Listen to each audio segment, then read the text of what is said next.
This special meeting is called to order. Present, we have Ms. Rotelli, Ms. Pitko, Mrs. Gerber, myself, Mrs. Vitale, Mr. Cummings, Mr. Asa, Mrs. Jacobson, Mrs. Maxon-Cannelli, Mr. Peterson. I ask you all to please rise. And Ms. Jacobson, will you lead us in the pledge?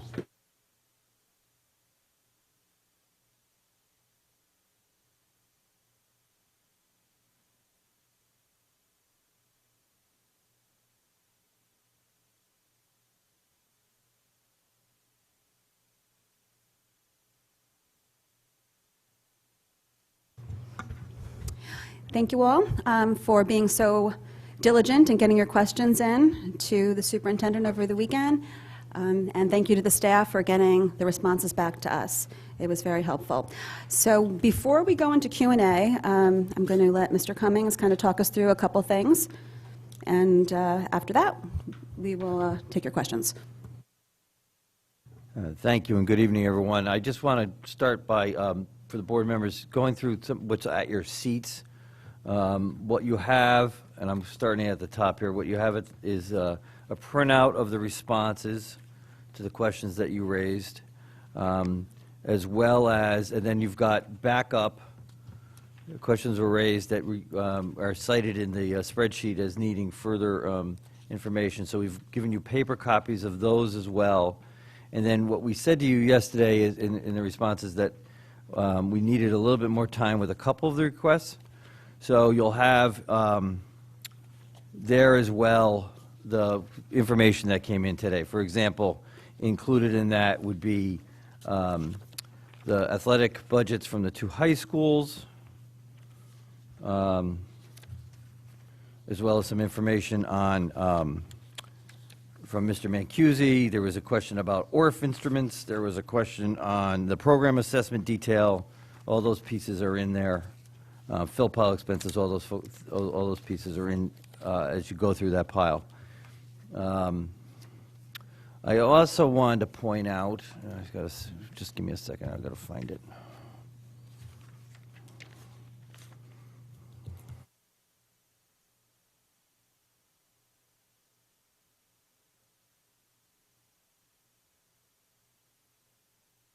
So if the very last thing, I'm going to hold it up. This document here, this spreadsheet. We had a request from a member of another elected body in town who wanted to know what was the historical percentage, I guess is the best way to put it, of the Malone and McBroom projections as against the actual in terms of enrollment. So Ms. Brown did a heroic job researching the different reports that we've gotten from Malone and McBroom over the past 4 years, and she broke this out in 2 different ways. One is in the annual, the budget, the enrollment projection we get for the budget preparation, so that's that 1-year projection. And then what she also gave us was the 10-year projections when we received those. Now, we receive those as regularly in the fall as we do the 1 years. We need those for the budget development. But so it's broken out in 2 ways. One is the 1 year, and the other is in the 10-year projection. And I wanted the board to see that before I gave the information to the requester, just so that you had it first. So I don't know if there's any questions on that.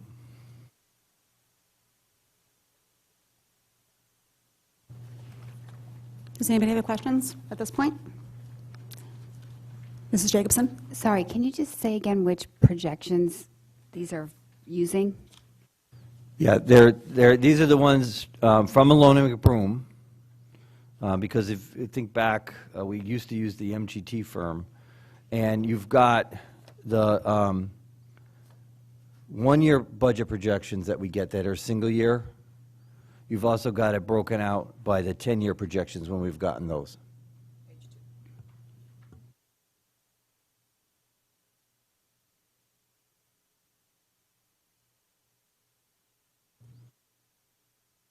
Thanks. I'll follow up after.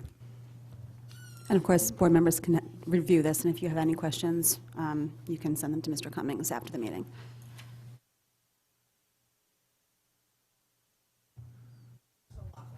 No. Yes, it's been a lot of spreadsheets.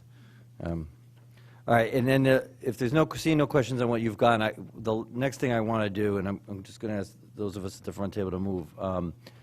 I wanted to give an overview of particularly focusing on the enhancement of the staffing and organization. And in this case, and there's a PowerPoint at your seats as well, and all this information, again, will be provided online and to all the other town bodies as well. But this was just to get some context to the staffing changes that we've been discussing. I spoke briefly about an overview on last week, and so this obviously has an impact perhaps on our discussion tonight as well as next week, but particularly focusing in on it and to provide some context for it. So I'll go through this as quickly as you want me to and then answer any questions on it, and then we can get into the Q&A. Oh. You should have. Okay, so I'm going to just move over this way.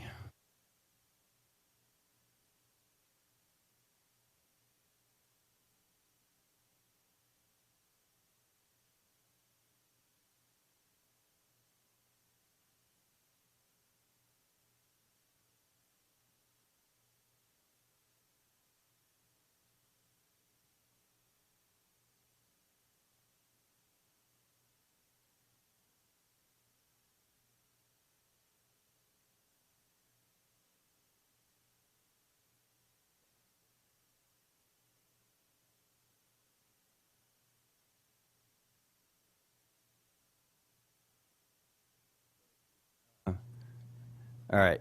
So as I spoke about last week, in terms of PowerPoints, this is me, black and white. All right. There are no flowers and no other colors in this, and I'm a little bit better because I'm facing you. It'd still be better if I was able to roam around, but we're gonna attempt this. So as I go through this, I'll talk to the specific pieces of what we're talking about. So before I go any further, I just want to set staffing decisions in context, because the decision to actually move to staffing when you're dealing with a capacity issue is really, that decision to hire staff should be the very last thing you do. There's other things that you need to explore first. So, and setting aside for the moment that there are times when you need to hire staff because you've got enrollment. If you need an extra third grade section at elementary school, or this year as we need a health teacher at the high schools because of increased credit requirements by the state, we're going to have to increase our class sizes. Oh. How's that? Rock and roll. Okay. Now I'm going to get it.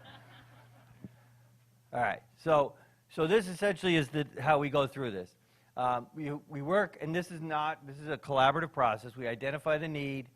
We think, first of all, if we have to build capacity, if we're going to be thinking about adding capacity to our staff, can we first address that through professional learning? Can our current staff, through professional learning, take on the responsibilities to fulfill the need?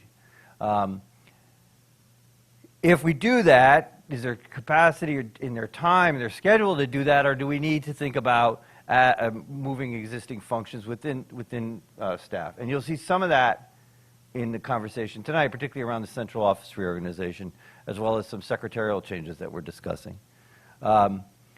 If training or redeploying staff does not meet the need, is new staff then needed?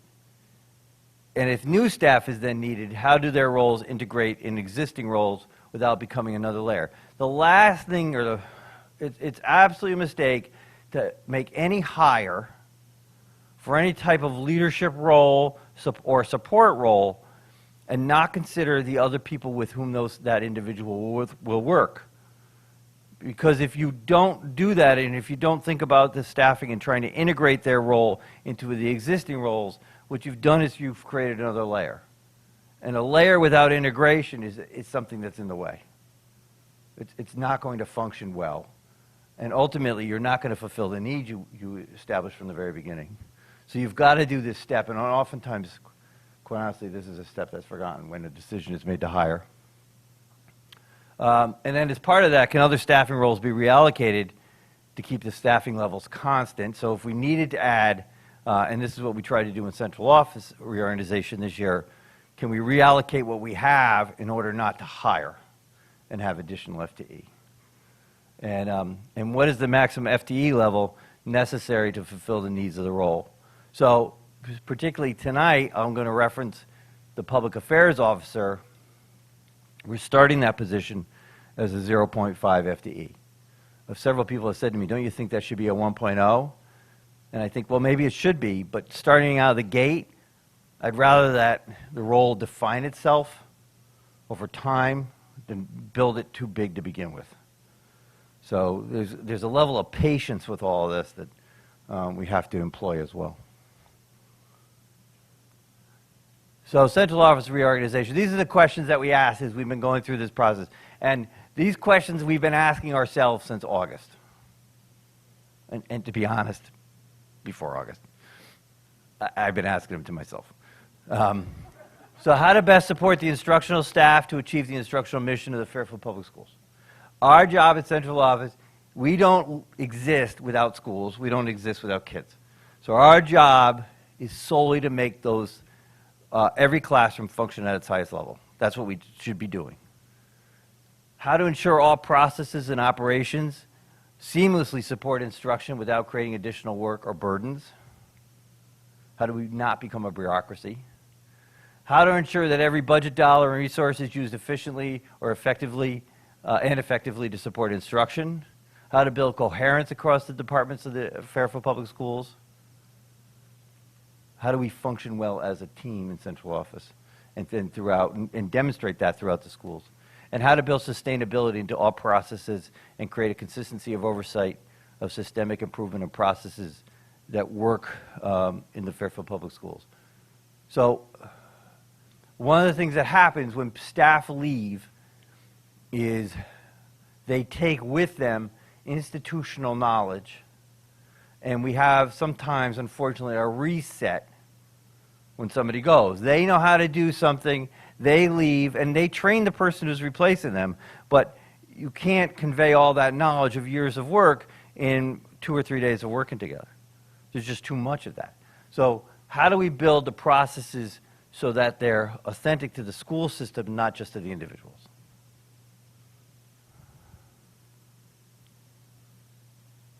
So this is the organizational chart that we're proposing for putting into place in July 1. Some of the program, the titles remain the same, but we've got changes. Executive Director of Instruction, Curriculum, and Assessment, Executive Director of Operations and Processes, and then again the Director of Public Affairs. Those are the new positions coming into place under this proposal. I've just highlighted here what's already in the job descriptions that have been shared, but these are the expected outcomes for the central office positions. I won't read these to you, but we tried to think about what are the high-level expectations for each of these roles. Again, the new ones being these two here. I will say for a moment that I'm particularly happy with this line. Ensure that ambitious planning does not exceed the district's capacity to deliver quality improvement. I, more than anybody, can have somebody else can tell me if they're good ideas, but I can have a lot of ideas. And I can get ahead of ourselves, I can get ahead of myself real quickly. There's a lot of knowing nods in the back. Right. If we're not careful, we lose sight of where we've been and we don't get all this done really well. That's what this position is essentially designed to ensure, that we do everything well. Existing positions. And then the public affairs officer here, provide timely and accurate communication to stakeholders in all matters relevant to the Fairfield Public Schools. I want to point out, I think I said this on last week, but this is, again, not just external communication. This is about improving in communication within the district as well, because we need to get better at that. So let me talk a little bit about the operations and processes scenario. I shared this job description with some folks prior to unveiling it last week, and I appreciate very much their feedback. One of the things that they said to me was, they kind of needed to see this in a scenario. So I created this. Well, I didn't create it. I took an existing issue we've got and applied the position to this role. So the task, implement a plan to support a new middle school schedule by the fall of 2021. The timeline is now to September 2021 and beyond, because this job doesn't end once the schedule's in place. We have to make sure that everything works, and we've got to continually refine it. The staff involved. So just to give you a sense of the complexity of any of this type of work, that's often lost when we have these discussions, right? We have 3 school teams of administrators and teachers, 4 program directors who deal specifically with the middle schools, 2 special ed administrators who deal with the middle schools, central office instructional leadership, facilities, human resources, information technology, and finance. These are all the folks that are going to be involved with implementing a new schedule. Rarely are they all at the table together to have any of these types of discussions.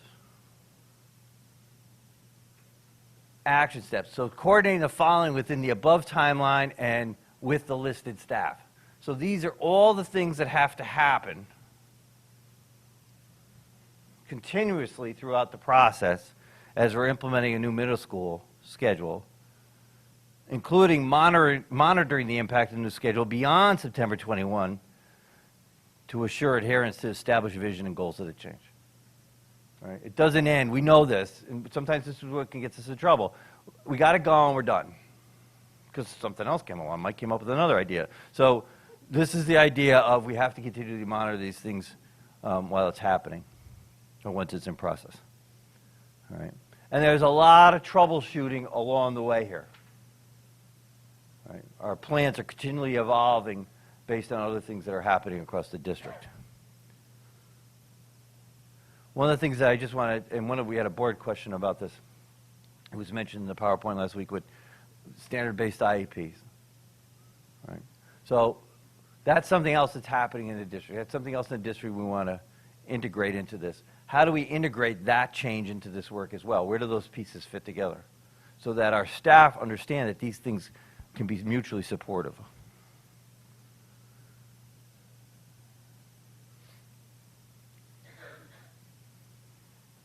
And these are the things, big questions that they have to consider. In addition, given the strain and capacity that a successful implementation requires, the Executive Director of Processes and Operations must determine the impact of this work against other work occurring in the district. He must consider if this implementation of the schedule change will draw resources away from other needs. Does it overlap with other changes or needs? Does it provide an opportunity to include other system needs?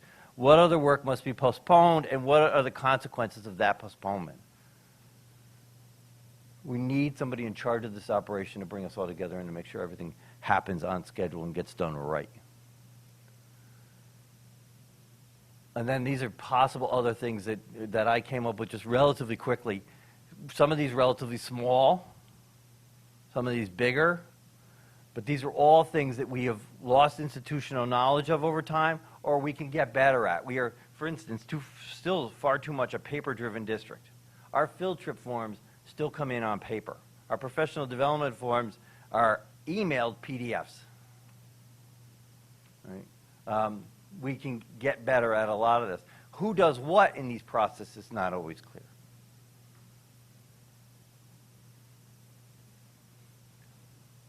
Now let's talk about, let me stop. Is there any questions about the central office job positions right now? Or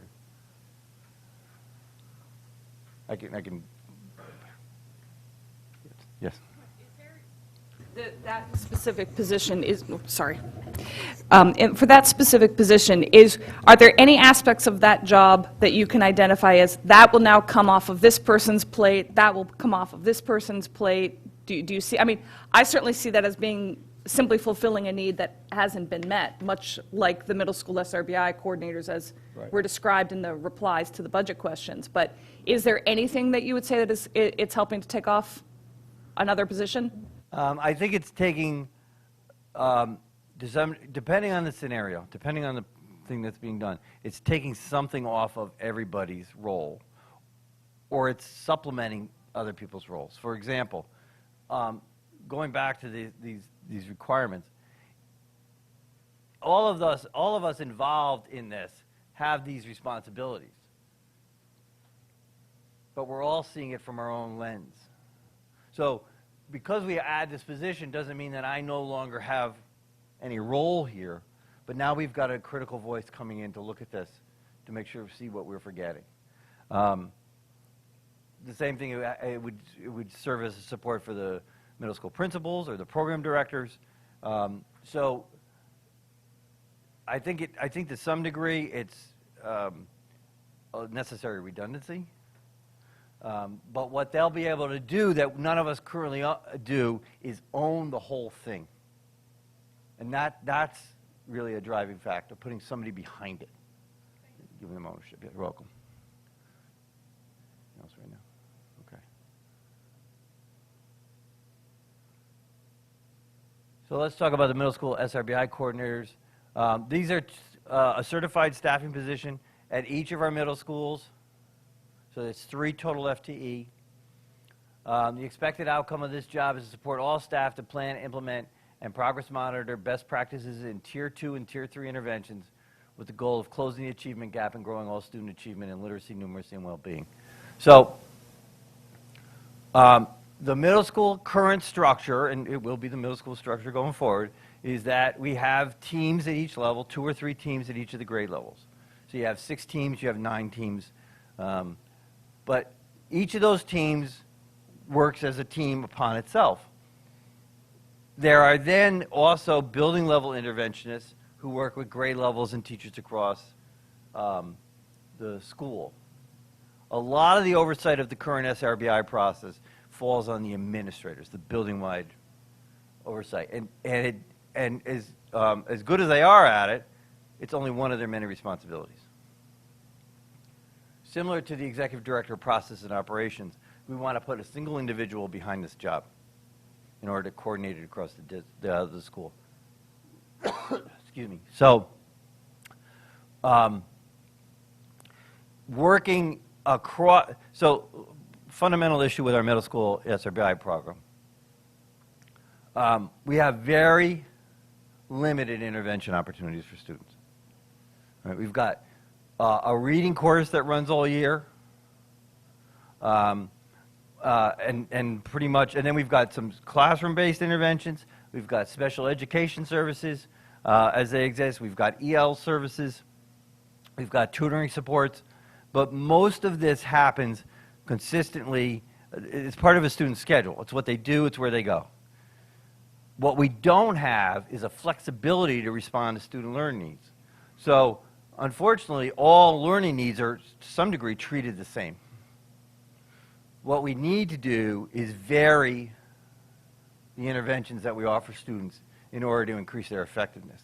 And the varying includes things like different approaches to whatever their reading needs might be, as well as varying the length of time in which they're in those reading interventions. So what we need then, what we're going to do by doing this is increase the level of movement during the school year, the number of students who are being moved to interventions, and the number of staff involved. We're going to have to increase our capacity to train staff to provide a differing number of interventions. It's going to require somebody to oversee that and coordinate that at every building. We don't have that level of support right now, and we absolutely need it. If we're going to make our middle school intervention program better, we need this role.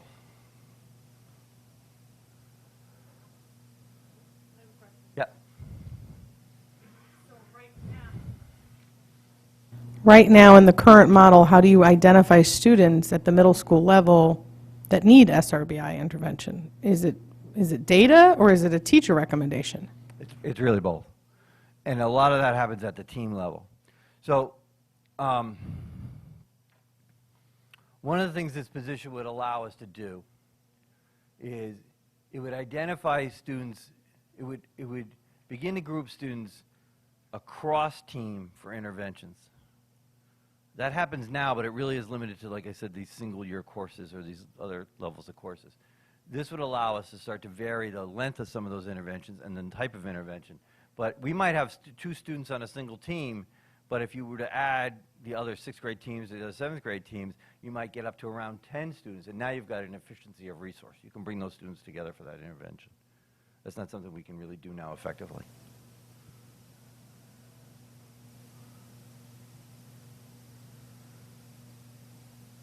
Let's talk about the stipend positions now. So part of our work, and going back, if you think back to that very first slide I shared with you, it's about building capacity among staff in leadership capacity across the district. We looked at this as an issue. Since I've been involved in, so the last 3 years, when I became Chief Academic Officer, I started to change the role of the program directors. And what I began to do is pull them together. Not that they were never a team before. I don't want to take anything away from the work that happened prior to my doing this. But what I started to do was to think about district initiatives that they could get behind. So in your budget, we're asking for continued support of the inquiry learning. Dr. Pugliese and Mr. Wakeman are leaders in that. We're asking support of the assessment, literacy assessment. Ms. LaSalle, Dr. Swingler, Dr. Pugliese, Dr. Rasmussen, Mr. Wakeman, Ms. Holcomb are all part of that. So they have roles beyond just their content area now. They're leading work on changing the academic expectations, modifying them based on staff input, not modifying the 6, but the language around the rubric. They're talking about building the common assessments across the district. So they've got this other level of work, and that's pulled them away from supporting the building administration at the high schools as well as the teachers at the high school. So we're looking for a stipend position in these 4 content areas to support the teachers at the 2 high schools in order to serve as a bridge between the program director work and the administration work. And they will be jointly supervised by both the headmasters and the program directors. In a previous life, when the program director was not available for a high school meeting, these folks leave the high school meeting in the department. But then they also serve on the instructional leadership team at the 2 high schools. And this is an opportunity to start to build leadership within the district. We should have an expectation, we do have an expectation in Fairfield, that we're growing our future leaders here and bringing them up in the Fairfield system. I spoke briefly about this the other night. The request for chemical hygiene officers, monitors at our 2 high schools. This really is a requirement, and as I said the other night, until Ms. LaSalle pointed it out to me, it hadn't even occurred to me that we didn't have these folks. But this is a non-negotiable that we need this role in our high schools to oversee safety for our students and staff.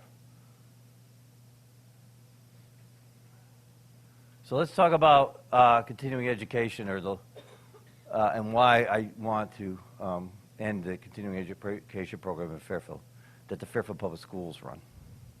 And let me point out here that there is a continuing education program that the Fairfield Recreation Department runs.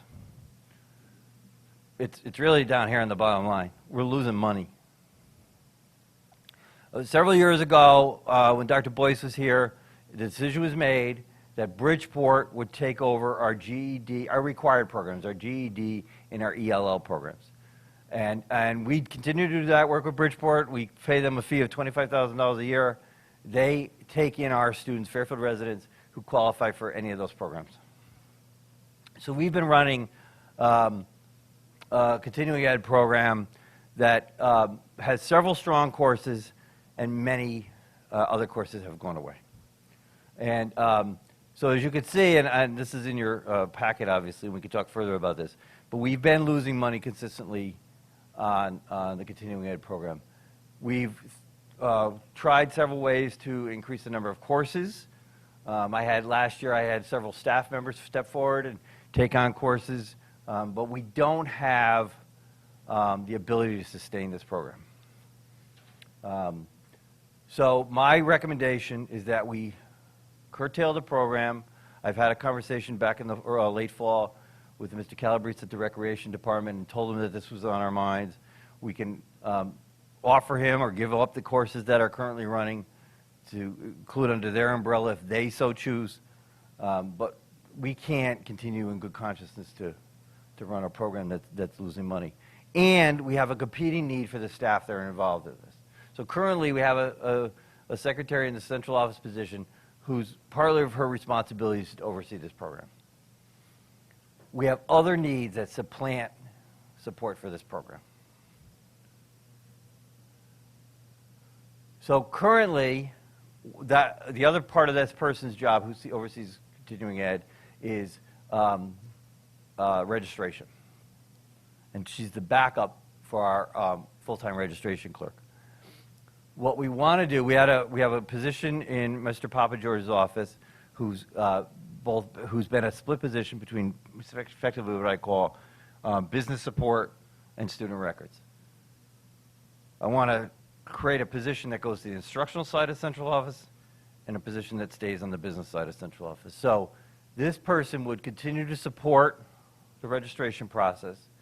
They would take on the student records portion of the role, which includes the online databases like PSIS and TCS data, as well as support our program directors and building level administrators in instructional support online. So to give you an example, we were working at the beginning of the year with the STAR assessment. Mr. Wakeman spent, I think, the first two and a half weeks of school in his office here fixing passwords and setting it up. It's not what I want Mr. Wakeman doing, particularly at the beginning of the school year. It's not what Mr. Wakeman wants to do. It's not the best use of Mr. Wakeman as a resource for the public school system. So we want to add into this position that role and help that person begin during the course of the summer to start working with the online providers of assessments or other resources that we have, like online reading databases, to support our staffing to get staff set up. So that would be the three primary functions of this role: the registration support, the student records, and online instructional support for our teaching staff. And then, as I said, with the business office support, we continue to a lot of the work that person had been doing in that role, but we would add things like we need support, for example, in utility billing and doing a better job at building projections off of our utilities, tracking the purchase requisitions. These are the other aspects of this job that we would want to be able to build up and support for Mr. Papageorge's office in operations. So I don't know, I'll stop now, shut this off, and put this away.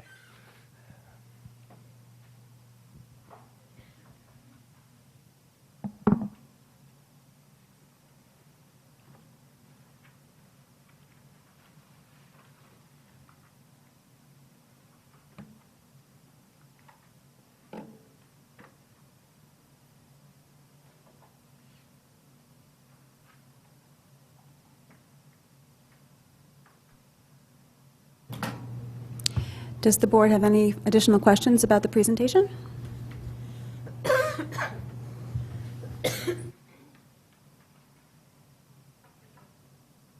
Mr. Vitale.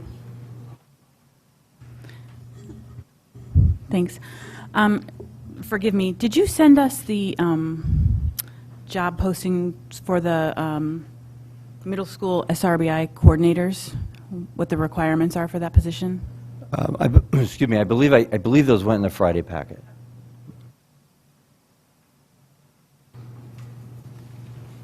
Any other questions?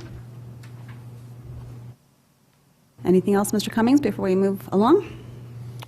No, at this point, I ask the executive directors come up and join us at this table.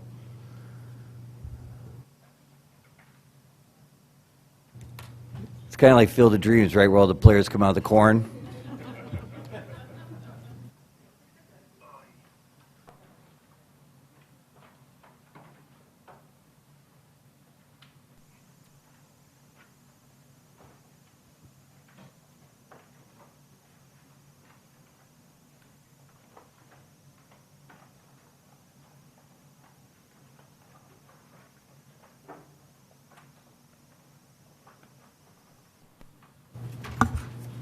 Okay, so I guess we will get right into it. We'll start with targeted enhancements on page 1.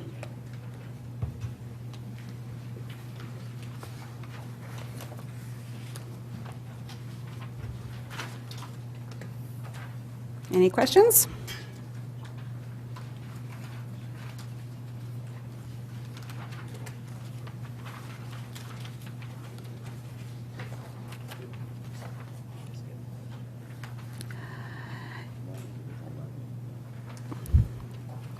Okay. Yeah. Yeah. Okay, moving on to page 2. This is just a recap of the collective bargaining summary. Any questions?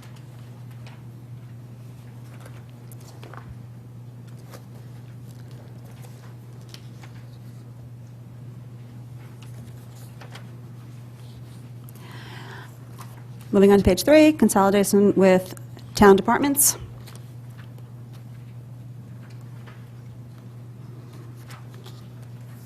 Any questions? Seeing none. Moving on to pages 4 through 6, which is just a recap of the targeted enhancements.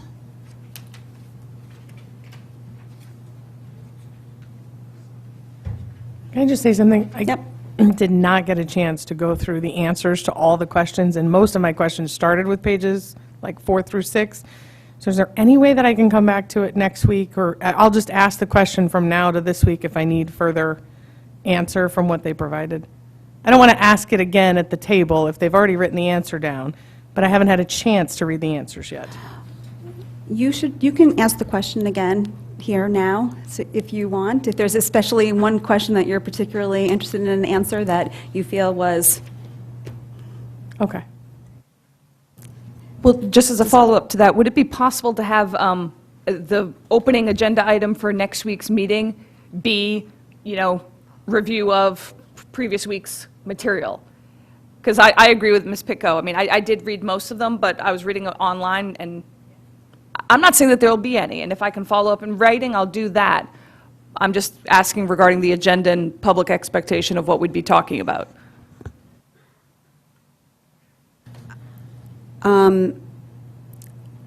I think I would rather you just repeat the questions that you submitted for these sections. That's not, from past practice, we haven't reviewed all of the questions that were submitted in writing at our meeting. I'm just afraid in terms of the time to review. We can revisit these sections at the next meeting if, after the board has reviewed the answers that were submitted. We can start with an agenda item just to any additional questions based on the Q&A as the first agenda item for the next meeting, rather than going through the full document. Would that work? Oh. Okay, yes, Ms. Picco. Okay. One of the questions I asked, Rob Mancusi gave an answer. So a little clarifying. My question was, in quotes, use of resources for social, it's page 5, use of resources for social emotional learning, which is a big hot topic in Connecticut right now. Do you intend to adopt a systemic pre-K through 12 program or address the needs and learning of our students differently at each grade level, like elementary versus secondary? My thought is I work in a district that did adopt something, and we are doing it systemically, but we purchased the program. So what I didn't ask was, did you purchase a program? Even though you answered the question, I didn't get, was there like a monetary thing to this? Rob Mancusi, Executive Director of Special Education. We did purchase a program this year, year 1 implementation of the Mind Up mindfulness curriculum, and we are in the process. We've done the initial training with the folks from California who have trained teams from all of our elementary schools, and we're implementing Mind Up now. Next year is year 2 of the implementation. The cost attached to that is $20,000 for the year of training. Additionally, the middle school and the high schools are going through intermediate or have gone through intermediate training this year for DBT at an approximate cost of $9,000 or $10,000. Next year will be the advanced intermediate training for DBT for middle and high schools. And for the board, just because you submitted questions beforehand does not mean that you cannot ask the question at the table. For the public, I think it would be valuable, especially for those questions that, like that one. The questions and answers will be on the Board of Ed budget page.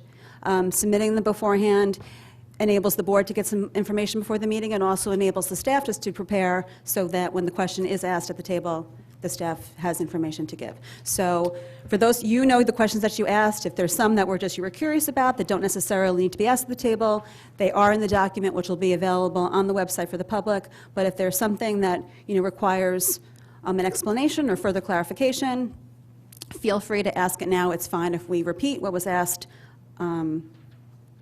beforehand and discuss it now. Mrs. Maxincanelli. Two things. Just first as a follow-up to that question, is there, and I don't need it because I'm, obviously working in school systems myself, so I, to a degree, take at face value the assertion that, the mental health issues and the significant challenges before our students, that this is a rising issue. Is that something, though, that we have data that can be put to if other town bodies ask for it? What exactly is the picture we're talking about, since it does come with a price tag? What is that something that we have?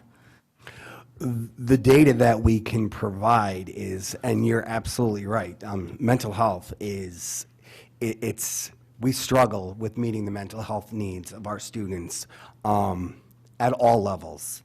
And we respond by building in-district programming and then developing, tier one universal supports like we're doing with Mind Up and with DBT across the middle school and high school. We're also in the process of refining our SRBI system for social emotional behavior support.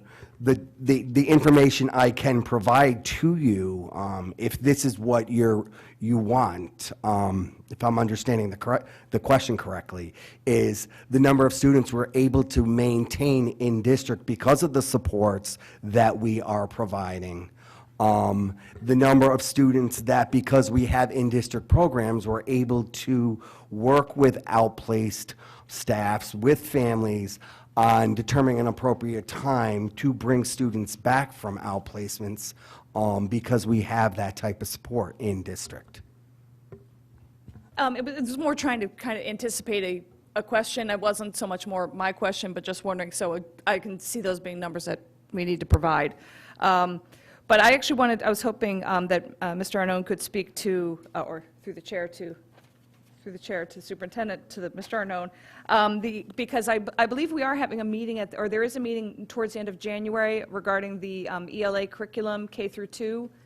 And I don't know if this, my question I'd submitted regarding the explicit teaching of phonics and word use, if that was something we could get more of an overview here, and I sort of see that as a precursor to that meeting as well, and that might be not only of interest of us, but to the public as well. Certainly, I appreciate that question. I would have Ms. Holcomb come up. Lynn Holcomb is our program director for elementary English language arts, and she can speak to that.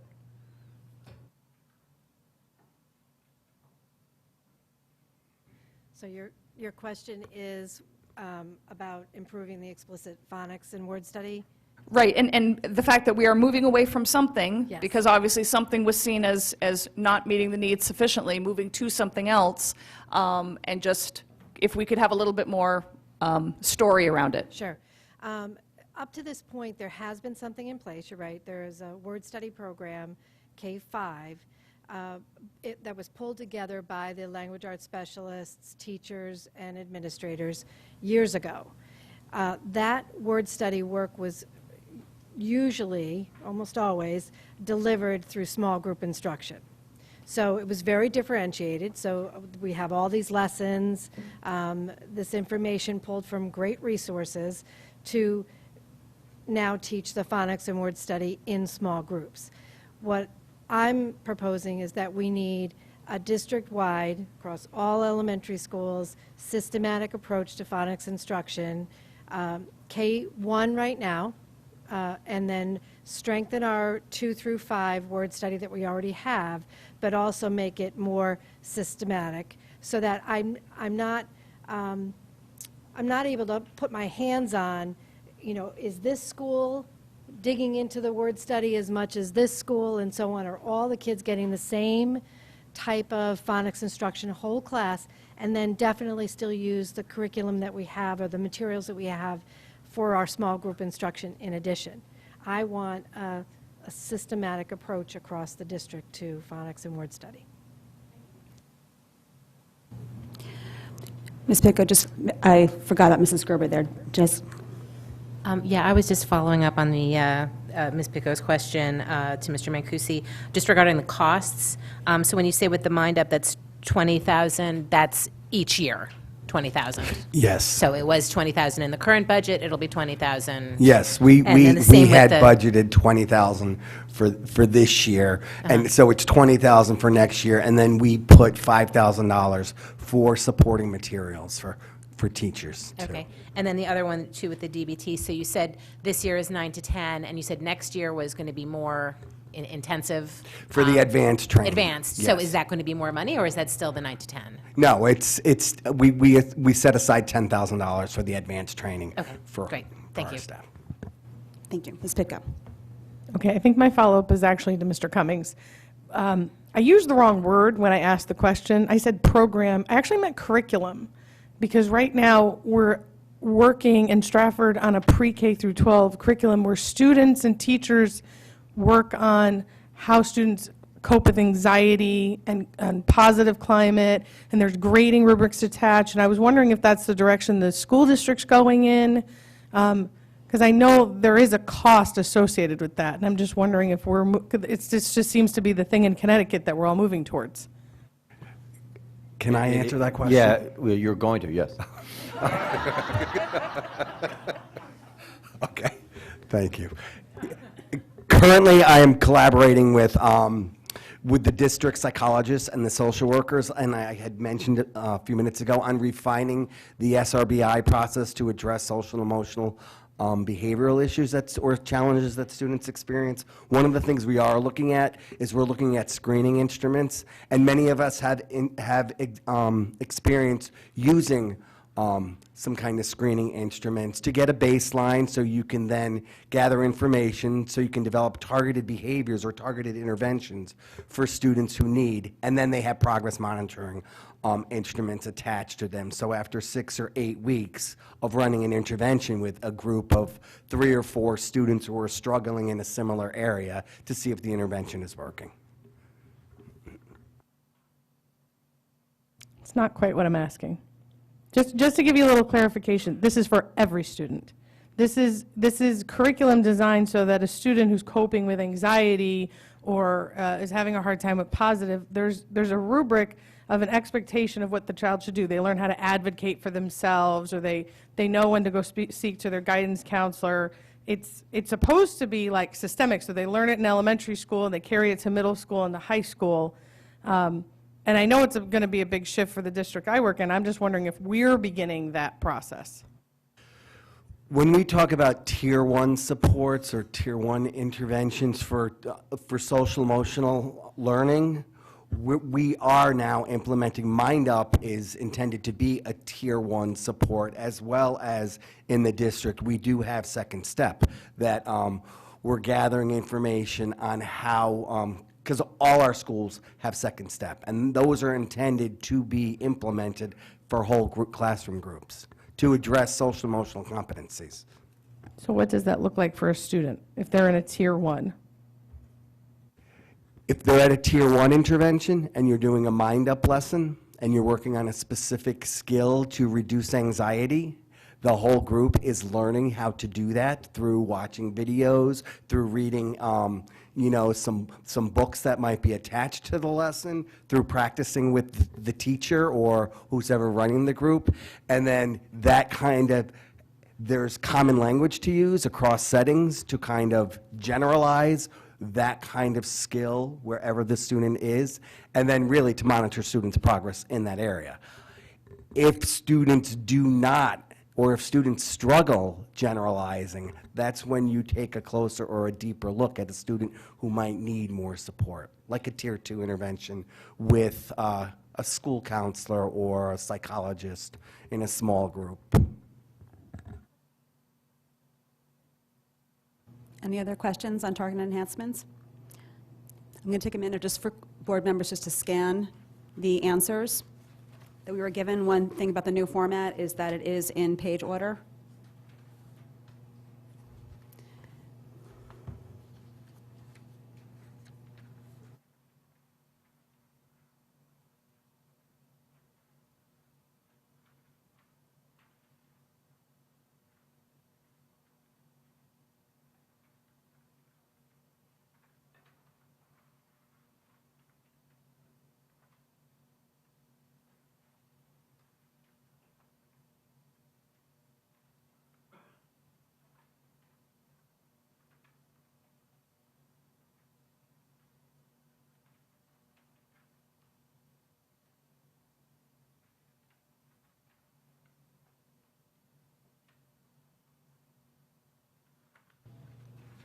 Any additional questions on targeted enhancements? No, I just want to say I didn't get a chance to read that Jen had already asked my question and how I go and ask it. It's fine. It's good that we talked about it at the table. Okay, we're going to move on to pages 70 to 72, instructional services.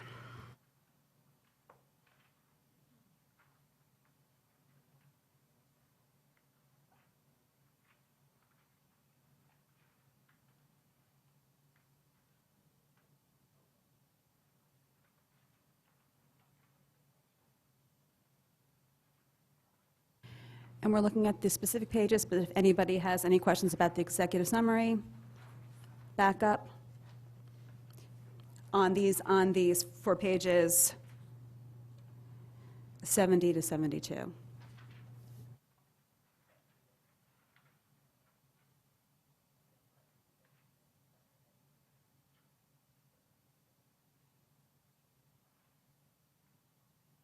I'm just looking at the page on the budget book. Right, okay. For the answers. Yeah.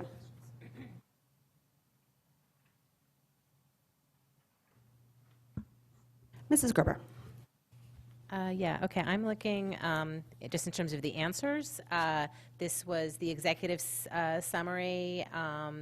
It's the yellow answer, it's right at the bottom of the page. Instructional services, so it's 3 in executive summary and page 70, the summary object page. So my question was just in terms of the increased occupational therapy, and I know Mr. Mancusi had answered, just saying there's been a significant increase in the number of OT evaluations since the 2014-15 school year in the district. And it says special education administration is collaborating with staff to review building level data where increases have been seen. So I guess it's still kind of ongoing in terms of trying to determine, what, if there's some rationale, because I just know anytime there's an increase in anything, there's always going to be questions as to, well, what's the impetus for that increase? Yeah. We're looking at really taking a good, close look at why are we having as many OT evaluations recommended that we are. And we are collaborating with rehab associates in that area, as well as some of the buildings in which we do see those significant spikes. And I did ask, just in terms of the other part of my question was about the increased need for psychiatric evaluations and consultations, and is this trend that other districts are seeing as well? So I guess just to kind of flip back that with the OT, do you have any sense, are other districts also seeing an increase in the OT evaluations? And it just I can't answer that with authority. I can tell you with authority that the mental health challenges that we're facing is not just specific to Fairfield. Right. Yeah. I can look into that and get you more information for the next meeting. Right, and not even, it must be something that you should probably be prepared for in terms of the other town bodies as well, because again, anytime there's any kind of a significant increase in something, there will always be questions as to, well, why is there an increase? Is it something that we're doing in some way, or is it just, this is just the trend? So that would be helpful. Thanks. Mr. Peterson. I think I want to piggyback on that a little bit.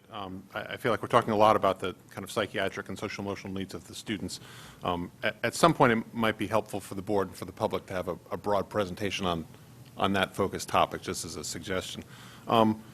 I thank you for your answer to my question. I asked a very similar question to Mrs. Gerber. I was thinking specifically about the comparison to the past when we outsourced a lot of these services, that Effective School Solutions, the ESS program. And I see that you calculated that we are currently seeing, you've evaluated this on an ongoing basis, and we are seeing an annual cost savings of $78,000. Is that inclusive or exclusive of the psychiatric evaluations? We have no psychiatrists on staff. That's an out. No, we don't. We do have a psychiatric consultant. When we did discuss with the board changing from ESS to developing our own in-district impact program, what we did demonstrate, the cost of the ESS contract annually was $613,000. They offered us the 5 clinicians, 2 at Ward, 2 at Ludlow, 1 at Walter Fitzgerald. So we costed out what that would be for our 5 clinicians, and we hired licensed clinical social workers, which is a higher level of clinician with greater clinical experience than many of the clinicians that we had contracted with through ESS. And we realized a savings of, that was, I think, $535,000. So there was a $78,000 savings annually.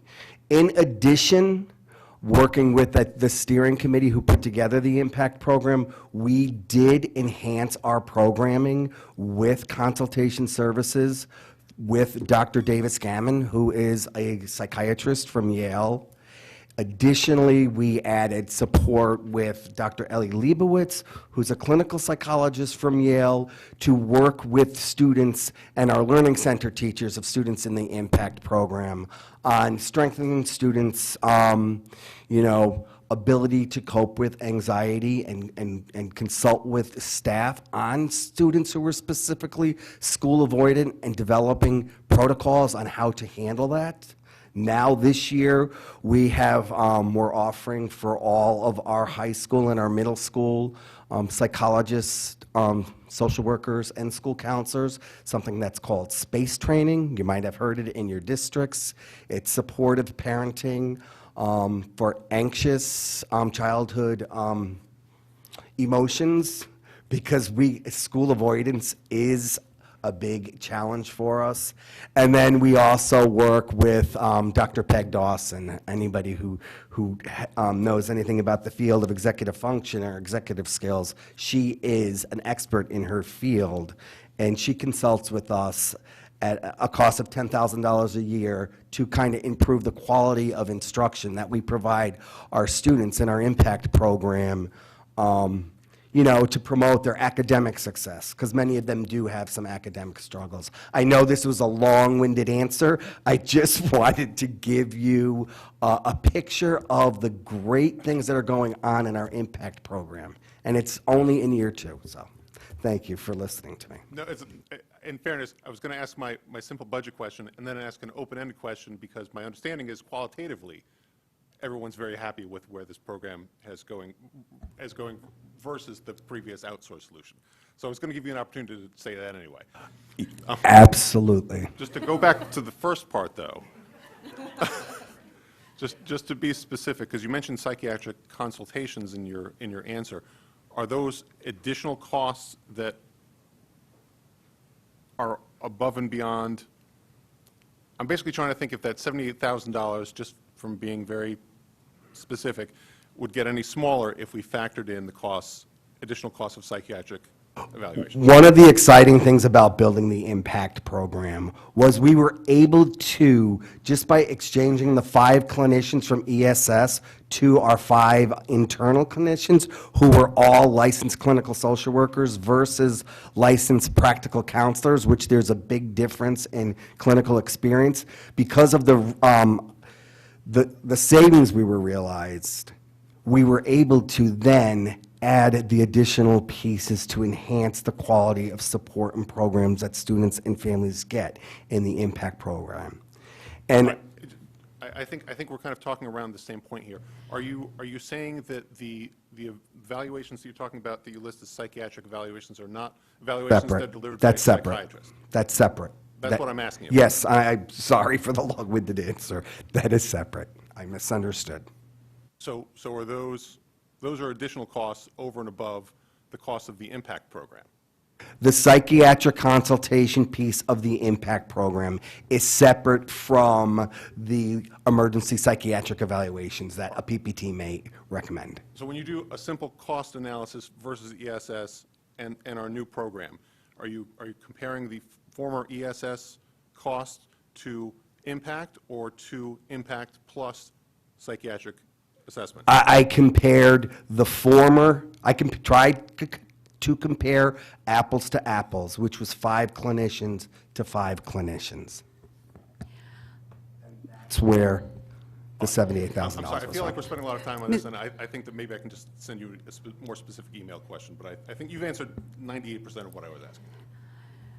Mr. Peterson and I were actually looking at this when we were questioning. So I want to question about the psychiatric testing. I asked this question for the board on the executive summary, question Q&A. It's on page 3.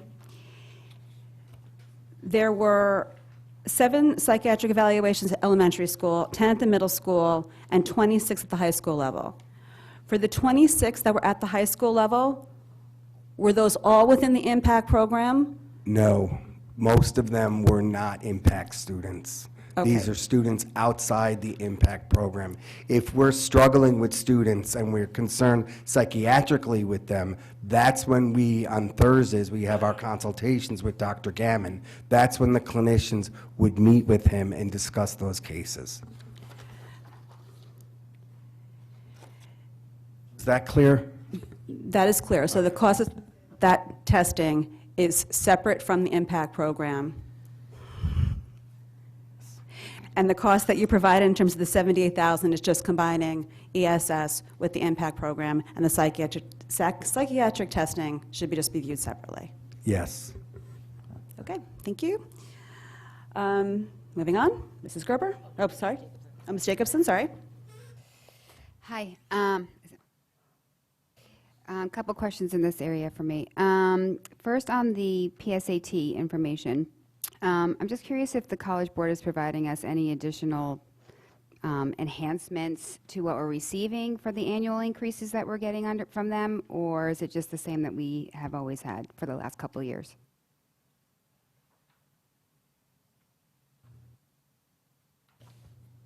I'm going to see if, I don't know, if maybe Mr. Hatzis can speak to this question better, answer better than I can.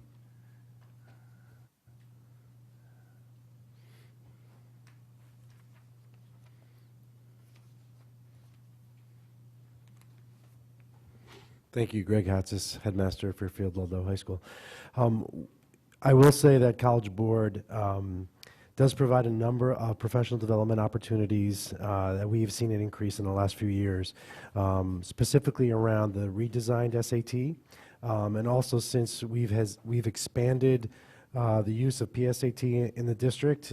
They do a lot of data analysis workshops to help us analyze the results and look at how we can improve instruction around that. And I will say that their alignment with Khan Academy has also provided a great resource for our students so that they can receive free tutoring. So a lot of the work that we do with students revolves around getting them on board and, with those resources that they have online, but also internally. I was just doing a workshop with my teachers last week about some of the resources that College Board does provide in terms of specific instructional strategies around the critical thinking that has to happen in order for the student to do well on the test. So I would say yes. Okay, and just one follow-up, sorry.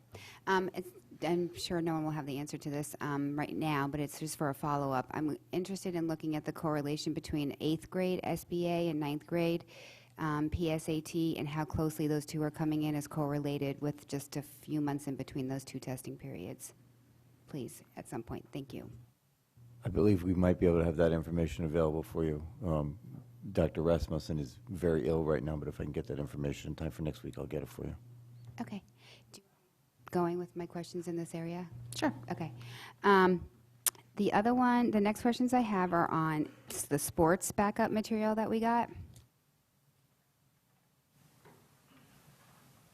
So thank you for this piece that was given to us tonight when we got here. I'm looking at, I'm just going to go off the top because we just got this one tonight, so I haven't a chance to really review it yet. But we were also sent some of the pay information as backup. So the personnel line items, I'm trying to clarify because what we were given tonight under personnel isn't matching what we got as backup. So I'm trying to understand, I mean, if you want me to give you an example, I can show you really quickly just by going by the top thing on the top line. So I'm looking at what we got tonight, this, because Nick's looking lost. Does everyone have this?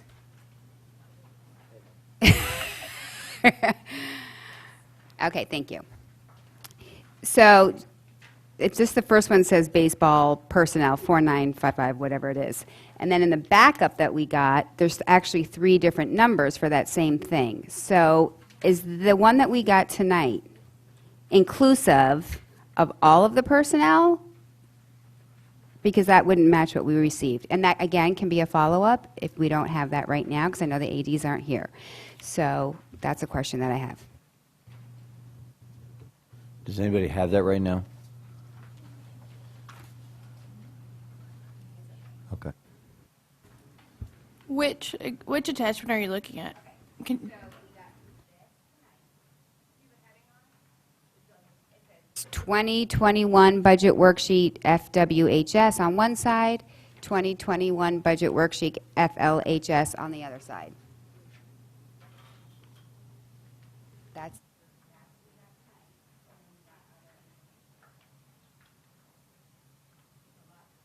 significant. It's very different. So I'm looking to reconcile that.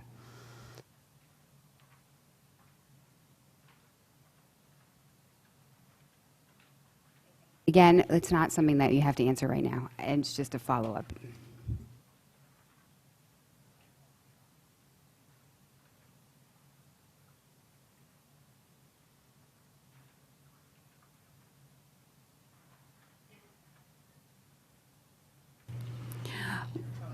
Okay, well, they will take note of that. Do you have other questions in this section?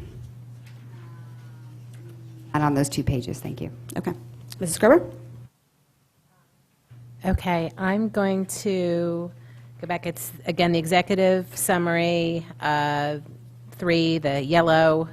There was a question that Mr. Peterson had asked about the vestibule greeters and the new bid, and the answer was the increase is due to added duties to the guard greeters when the service went out to bed.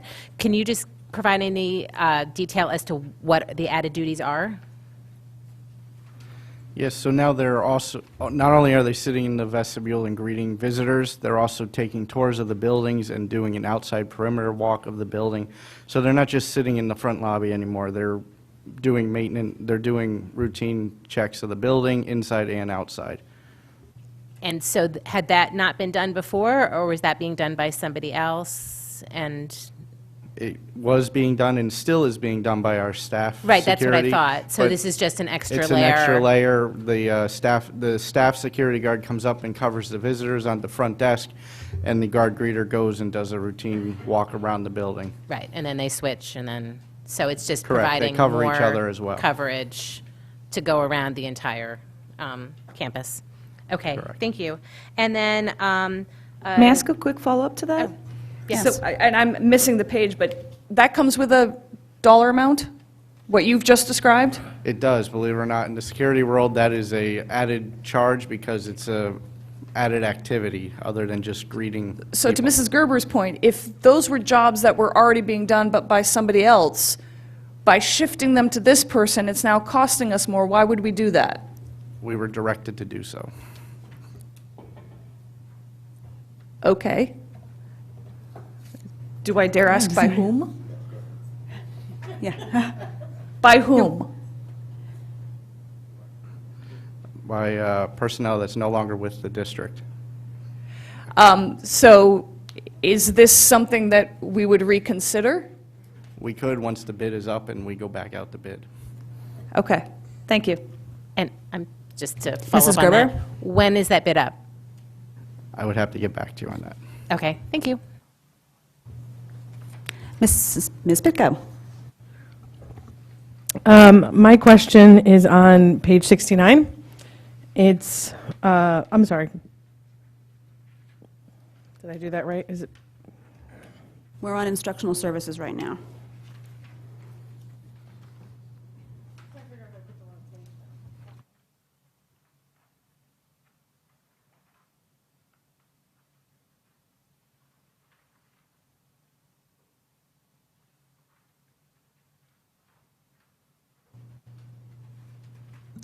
Does anybody else have questions on this? One is Pitko, Mrs. Massacanelli? Something that jumped off the page quite a bit at several of us, and I'm sure will with other town bodies, is what looks like disparity and just between the high schools. And then I know someone had also submitted a question regarding the middle schools, which then also, begs the question of regarding the school allocation at all and what's being given up by these reductions. And I was wondering if we could have the big story kind of chronologically on just what exactly happened with that, and then ending with an explanation of the differences in the schools.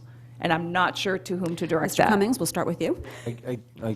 When you say the big story, Last budget cycle, we had quite a bit of going back and forth at the board table regarding the school allocation percentage and maintaining that at a certain level. It had been at a level, it was reduced in the budget, the board did not like that, fought Right. to get some of that returned. From that point, what's happened with that school allocation percentage, and then the story between the high schools? okay, let me start with the bigger story, and then I'll turn to the staff for the difference between the schools. The primary reason for maintaining the 7.5% reduction in the per pupil allocation was the awareness of where we were starting the budget year this year. And given the fact that we had a number of cost drivers coming out of the gate that we were conscious of, we looked for savings essentially everywhere. So that was it. We at every level of the organization, we had an expectation that we would reduce costs wherever possible. We have also known historically, when we look back, that at the end of the year, funding from the schools is, broadly speaking, not all of the schools expend their per pupil allocations. So we've made changes over the years in response to that. One of the things that we're looking for is, and again, not just at the school level, but everywhere, is changes in practices and habits of how we spend our funds, and thinking twice about things that we spend that money on. So this is kind of a, as I hopefully it was clear the other night, though, this is not something that, given the circumstances of this year's budget, it was something I felt necessary, but it's not something that I intend to maintain. Okay, and when you talk about that, the last time we had, color to a story like this, we got to hear from Mr. Hatzis a story which I will never forget, of the reusing the frosting, which, while I appreciate and applaud the efficiency, was mortifying to me. So can you clarify what kind of efficiencies you're talking about, or rethinking of fund expenditure? Well, I think, again, broadly speaking, one of the things that we have to be conscious of is, so if we think about systemic alignment, when we turn spending over, when people are making purchases across the school system, are they purchasing, I'll pick on instructional materials for a second.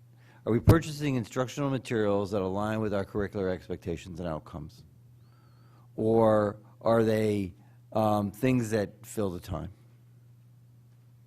Are they things that will keep students busy? They may have value for themselves as a standalone, but they take instructional time away from the adopted curriculum, the expected curriculum outcomes. So those are the types of things that we look at. We want people to be making their decisions on alignment to the expectations of the school system and the outcomes. So those are the types of things that we're asking people to think twice about. Okay, and then, because again, I read multiple times in there about the impact on the athletic budgets of the two schools, and then drama and music costs getting shifted so that some could be returned to the high school, to the athletic budgets, and then the fact that there was the cut at all, and what has that impacted, and why are the two schools relatively different? And I didn't know if that was solely because of the number of bodies in the building, or if there's more to it than that. That's somewhat related to it, and I think we can, I don't know, Ms. Deasy, do you want to take that? In terms of staff costs, is that what you're asking? You don't want me to try to repeat that whole question? Or just how the two high schools are spending their school allocations within the building? So it was highlighted that the athletic budgets were cut, so what is being impacted by that? What has been impacted by this shifting around among drama, music, and athletics? Again, I'm just trying to Yep. quickly pull to get several of us asked the question in different ways, so I'm trying to pull together the content of all of those answers. So it has been cut. What's been the impact? What has been going on with all this balancing, and why does it on paper appear to be quite different between the two schools? Let me shift my request to Ms. Gottesman then. I thought it was more about the staffing. I don't believe, and Mr. Cavanna and Mr. Hatzis can correct me if I'm incorrect here, but the athletic budgets were not cut.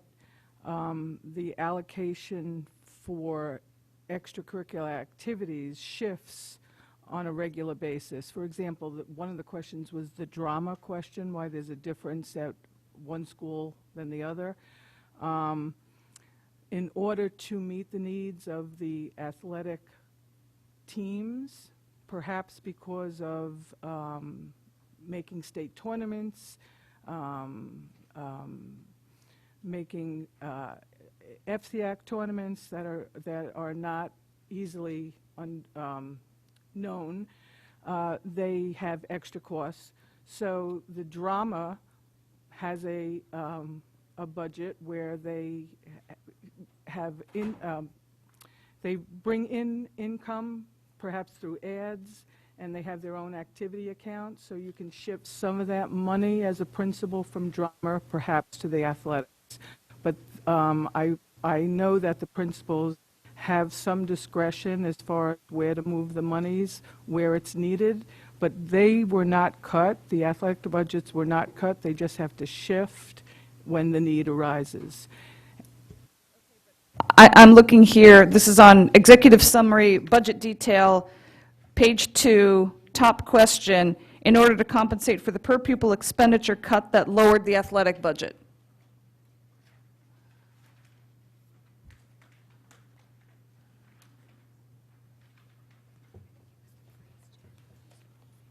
I'm not sure, was that Mr. Hatzis or Mr. Cavanna who gave me that information? Mr. Cavanna.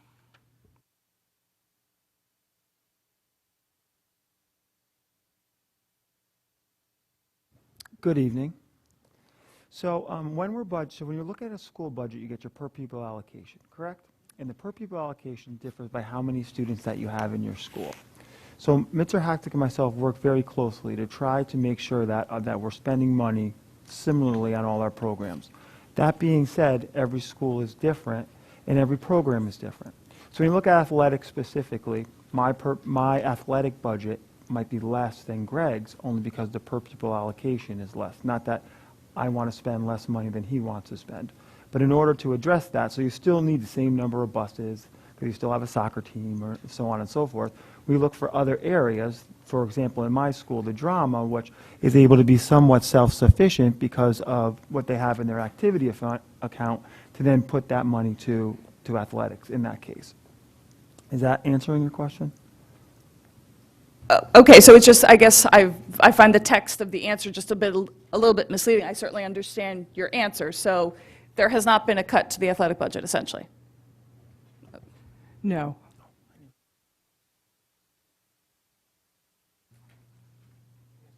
Mr. Peterson. I'm sorry, I also asked questions along these lines, and just to be pretty specific, Mr. Cavanna, you say that the ward drama program is relatively self-sufficient, so should I assume that they need the additional $4,000 for expenses that they can't cover through their own fundraising? Just trying to figure out how to work this. Okay.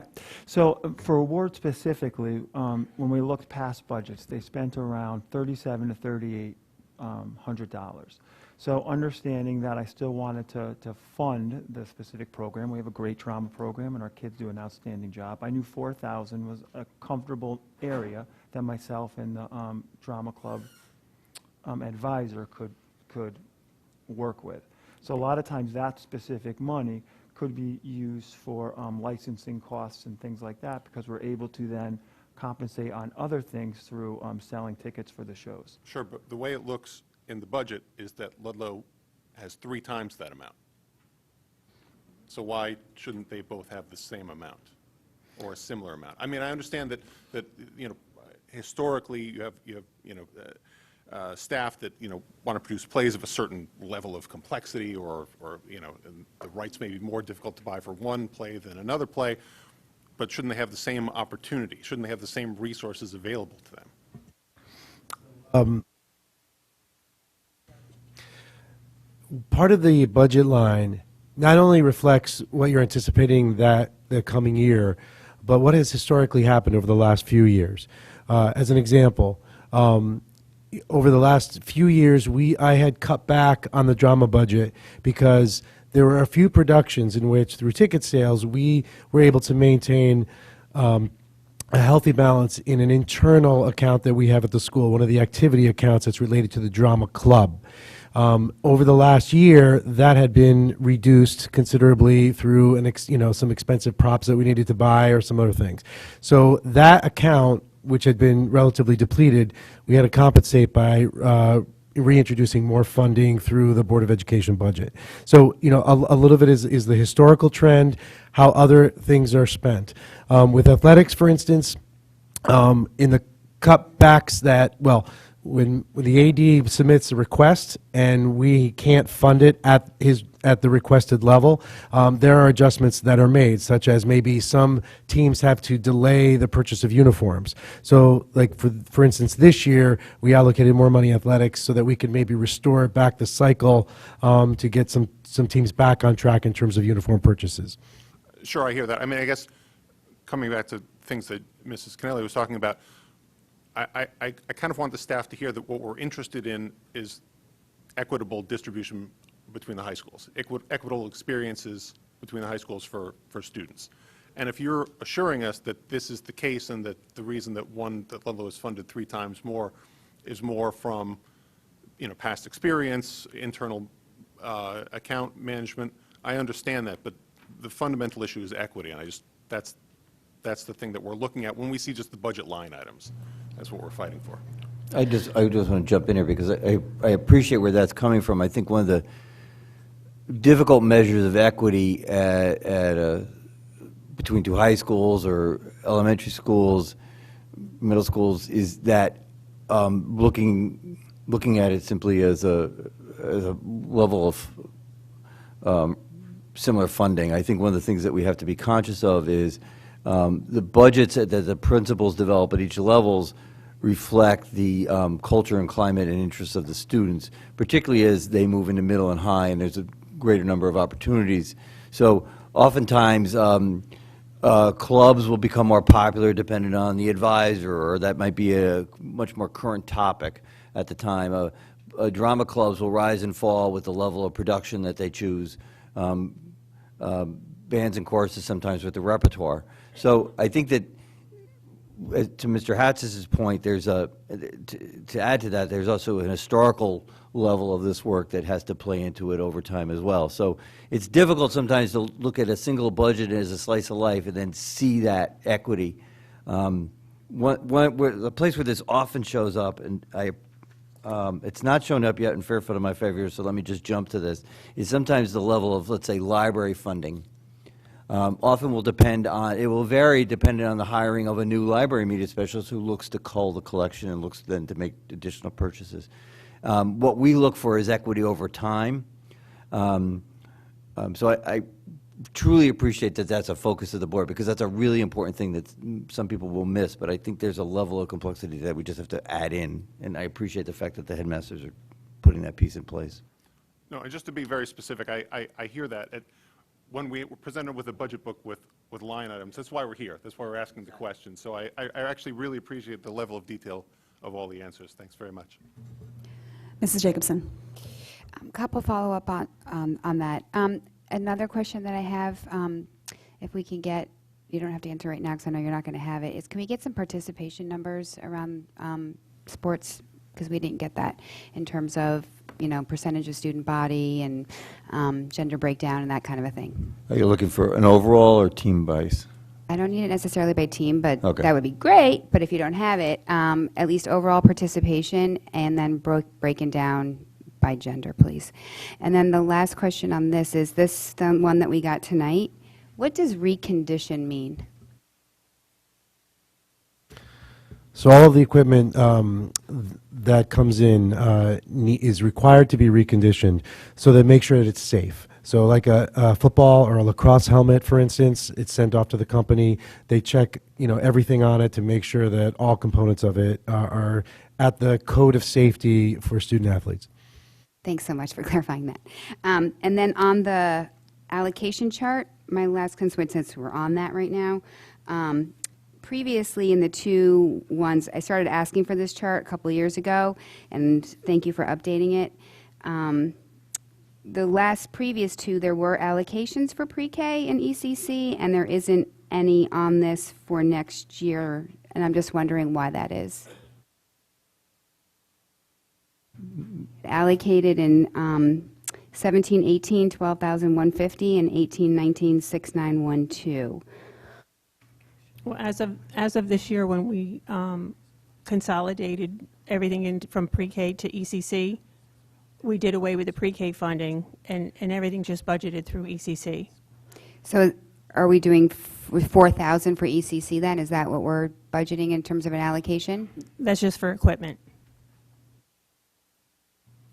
Are we giving ECC then allocation? Just for equipment. Okay, all right, thanks.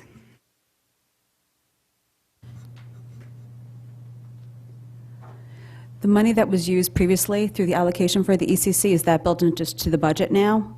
So what was that money used for before, and what? ECC didn't receive an allocation before.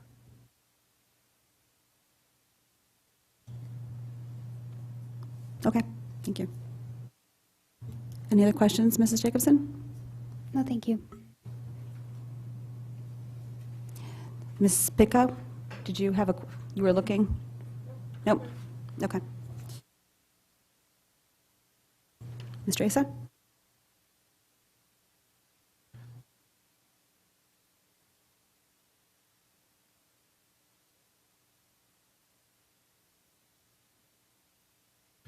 On page 2,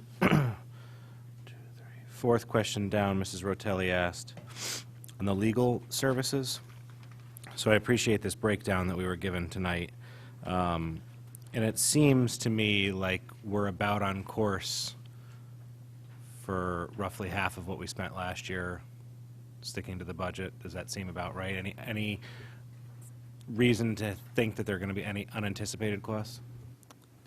You don't talk about a no-hitter, but I don't see anything on the horizon at this point. And then just a quick question. I guess I don't know if it's appropriate to ask you or Mr. Cummings. When did Miss Deasy start? In July of 2017. Okay. And I know we don't have this information here, but I'm assuming that we've seen a decent savings compared to those previous years prior to you coming. I don't have the number to date, but as of last year, it was fairly significant. Okay, thank you.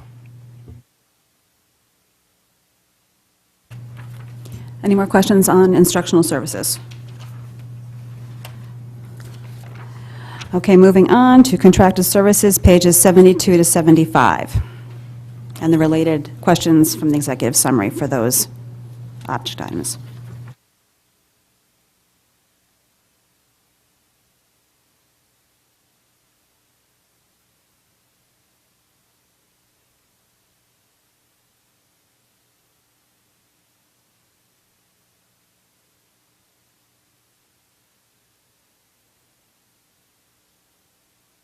Mr. Peterson? Document retention. I got a very detailed answer about the increase in fees for this. One of the things that I wonder about, why are we lagging behind with purging documents? Like, were we just kind of building up something that we were going to have to pay for? Like, I don't understand why that wasn't done on an ongoing basis. We didn't have the budget for it. We were under budgeted.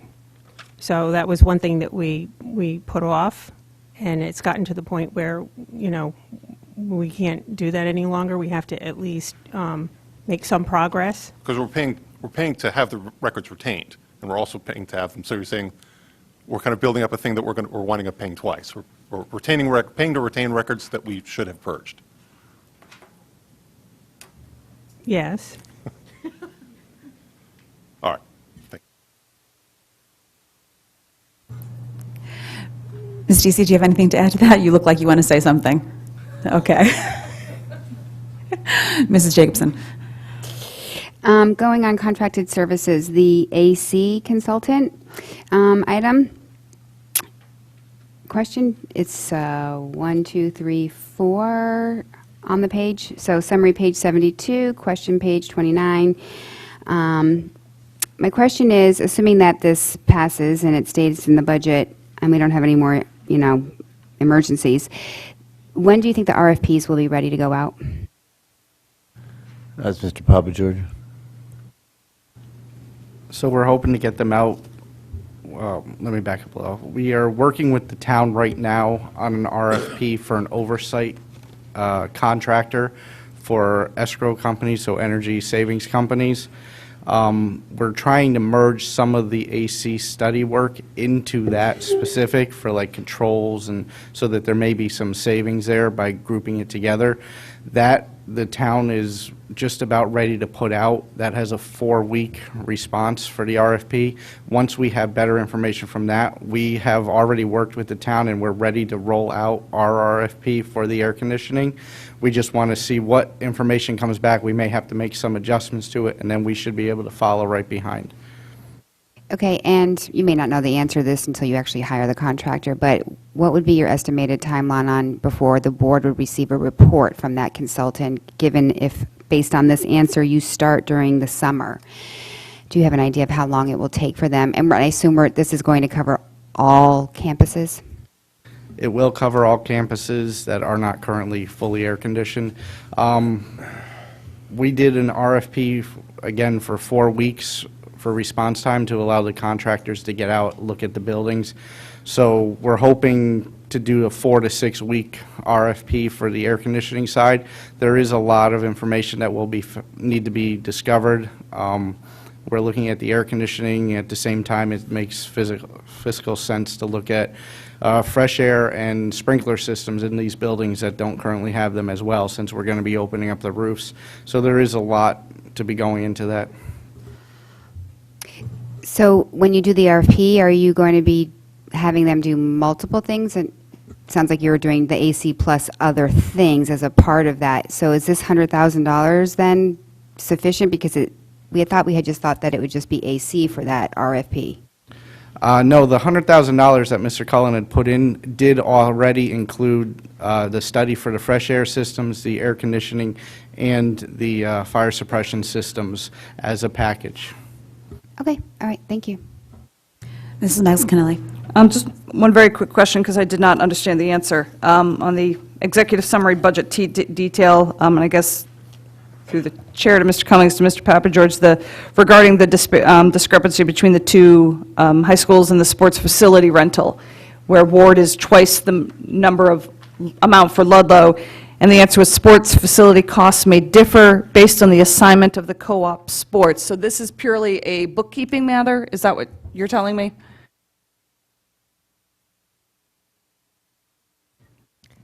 The high school split, these are rental costs that the athletic department pays for like pool, anything, spaces that we rent. And the way the high schools have split up cooperative sports, or it may, and I'm not sure on this one, but it may be, that one covers one sport and the other covers another sport. Those costs differ. So it's just the way they split up the cost and what those rental fees are. So and this is an embarrassing question, but that's not coming out of allocation. No, it's not. Right. So in essence, it is just a bookkeeping matter. The point is this sports facility are for sports that are available at both schools equally. This is just a bookkeeping matter. Correct. Whoever has ice time is going to be paying more. Yeah.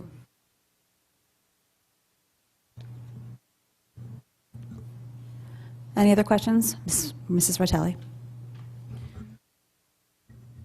Thanks. Can you clarify, page 74, I asked, can you provide a breakdown of the extracurricular salaries? Is that attachment 7? Just adding up those 3 pages for Ward, 3 pages for Ludlow? Yeah? It should be 4 pages each.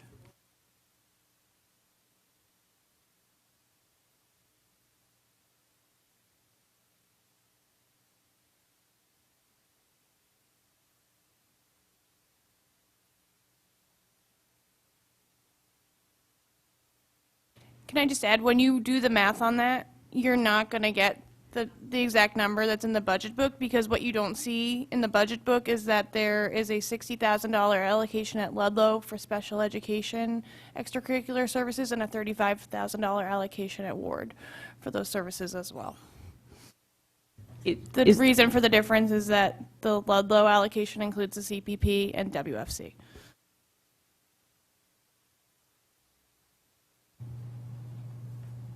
Ms. Jacobson? I had asked a question on athletic trainer and the conditioning coach because I didn't realize we had conditioning coaches.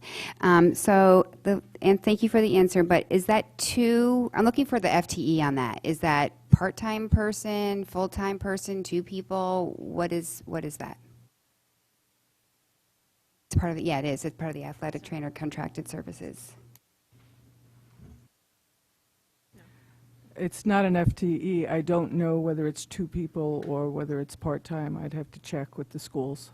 Okay, can we just get a little more information on who he or she or they are and what their hours and that kind of information is, please? Thank you.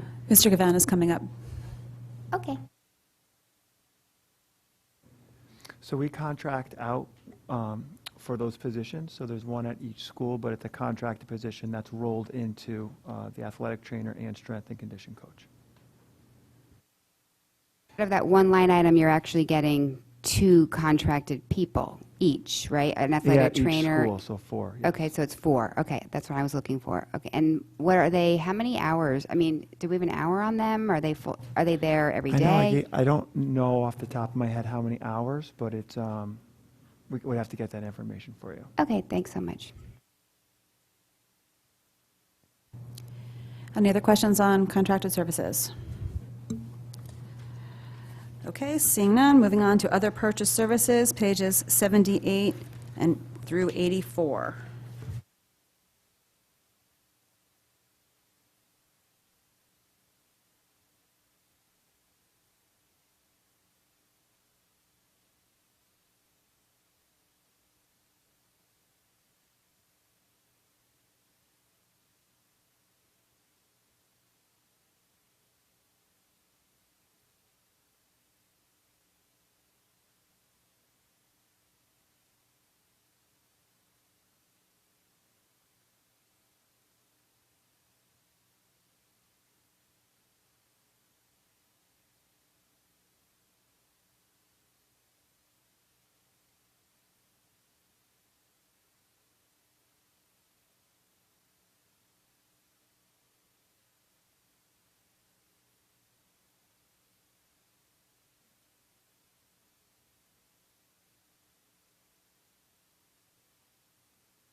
Any questions? Do you want to move on? Mr. Peterson? Just a quick question, more for my edification than anything else, in the copying budget. The description for Object 327 says, we contract with vendors in a lease plus cost per copy agreement. This affords us the latest copying technology without the purchase of equipment. Is the latest copying technology a thing that we really need, or is this merely the state of the industry, that whoever buys copying equipment buys like a copy or copies as a service? Can you address that at all? When we lease equipment, we can, well, one, we beat it up so badly that it needs to be replaced, and then when, so we don't own it to have to dispose of it. There's also, if it's a 4-year lease, the technology changes. We do things like, copiers they copy, they print, they scan, they fax. We were able to get rid of fax machines and have, a multifunctional device. So that's the kind of technology that we take advantage of. It's not extravagant at all. There's other things that it could do for us that we haven't gotten because it was cost prohibitive. No, thank you. In fact, the thing that you said there the most is kind of most persuasive to me is that you beat them up, and you don't want to do that if you own them. I guess that's, it's a whole thing that I don't think we want to reopen is do we want to lease versus buy, but it seems like if we're using them into the ground, then perhaps leasing is the right way to go. That was really the...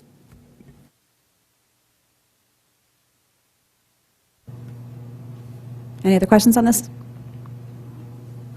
Okay, moving on to tuition, pages 77 to 78.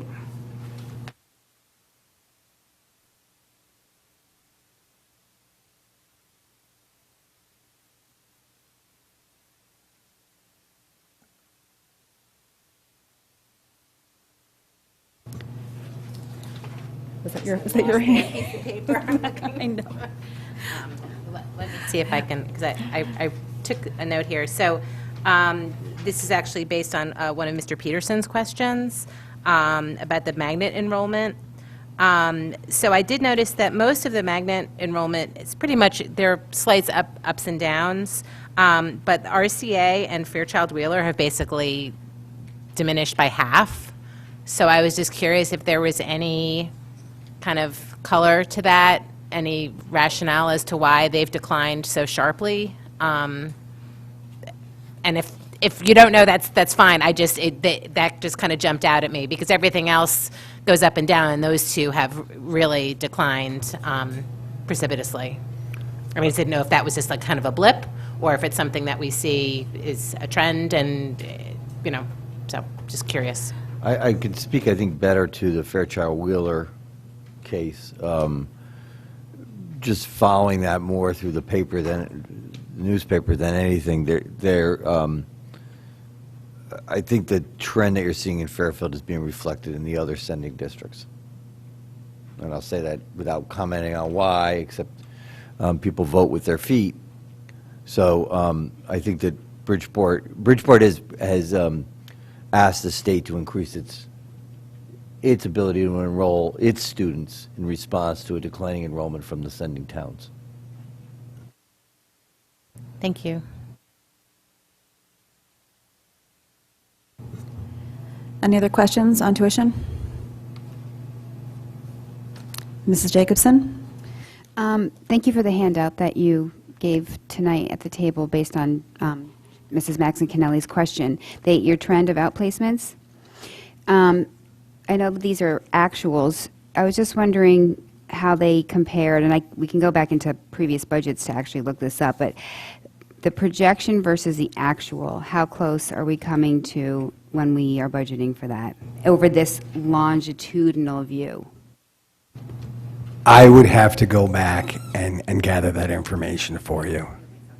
No, I'd be happy to do that.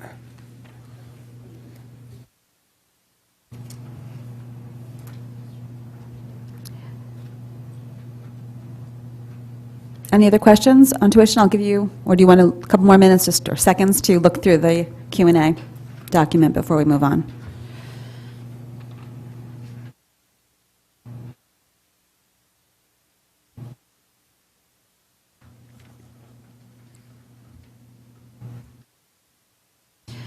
Mr. Peterson? Yes. Just a follow-up to the outplacement chart. I'm sorry, I haven't had a chance to entirely process this. It looks like the trend has been pretty stable in terms of outplacements. Is the trend in special education stable, or are we doing this? Are we having fewer outplacements for a larger special ed population?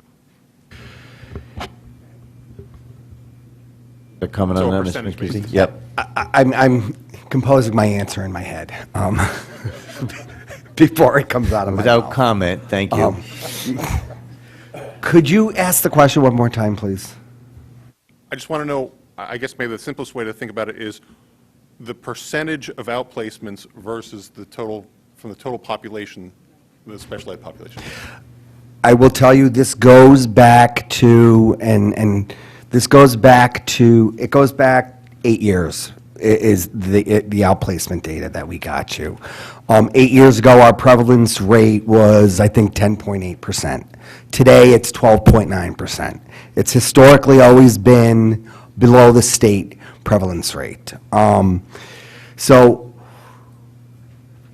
I think we're able to maintain more students in district because we're building more programs in which to be able to do that. That's why I think that number's stable. I think if we didn't have programs like our CLCs or our CLCSs at Riverfield and Tomlinson, or the programs like that, we would be, it would not be as stable as it looks. Well, that's exactly my point. So I think in some ways, if we can overlay that information onto this presentation, that would be very helpful, that because it looks like we're doing nothing. The absolute numbers are more or less the same, but we are doing better over time. That's the experience that I'm seeing here based on our increasing population of. I will prepare information that would, demonstrate what the cost savings is for maintaining students in district versus if we didn't have district programming, what that would cost. That would actually be extremely helpful. Go ahead. I think even this chart, Mr. Mancusi, if you just add the total number of students that are identified, would be helpful. You just overlay it on there. Can I get that to you for next Tuesday? Yeah. I didn't want you to do it right now. I do. Mrs. Jacobson. I know it was in one of the answers just on magnet enrollment, and I just for the benefit of the public, that the trend of that is returning to within Fairfield Public Schools rather than an alternative choice other than that, correct? That's correct. I have a follow-up to that. Ms. Pickup. Do we know if the trend is also like returning from parochial schools? Maybe that's a question I should put in for next week. We'd have to look at that. We haven't looked into that. Any other questions on tuition? Okay, moving on to supplies, texts, and materials, pages 84 to 95.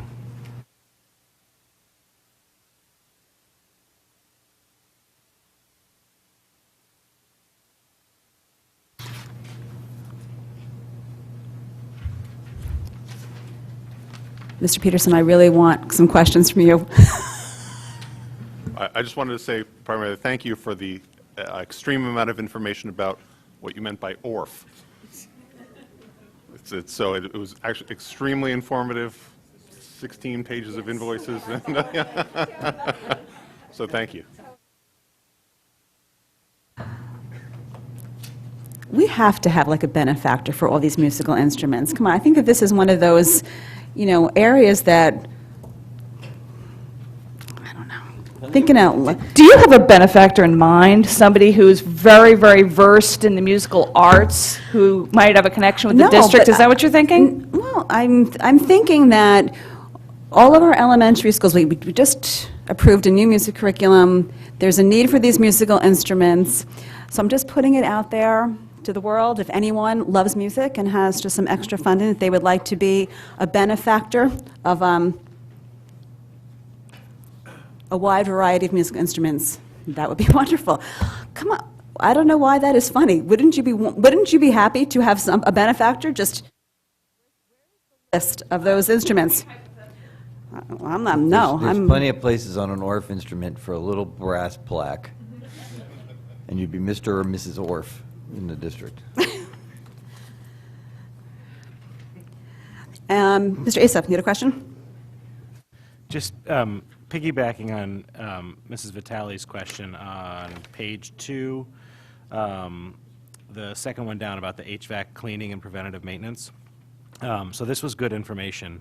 And the question I had was, moving forward, as we work on HVAC in the schools, in both renovations, additions, and potentially the district-wide plan, are there systems out there that can be put in that use oxygen, ozone, anything that we could have built into these systems that continuously do maintain a clean ductwork to save us from these cleaning?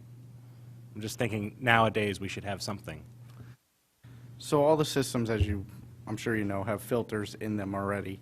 They just collect dust throughout the years through the traffic, clothing from the people walking through and out of the building. Are there systems that are self-cleaning or claim to be self-cleaning? Yes. We can definitely look into it more to see what advances they have made, but in my last looking into that type of system, which has been many years now, the best way was still to do a physical cleaning of the ductwork. So really, it's more of a dirt and dust buildup that's causing the microbial growth than something Correct. that okay, thank you. Yeah, it's people in and out, the collecting of the air samples from the room, dust from the clothing, that type of stuff. The actual physical bringing the air in from outside goes through our filters.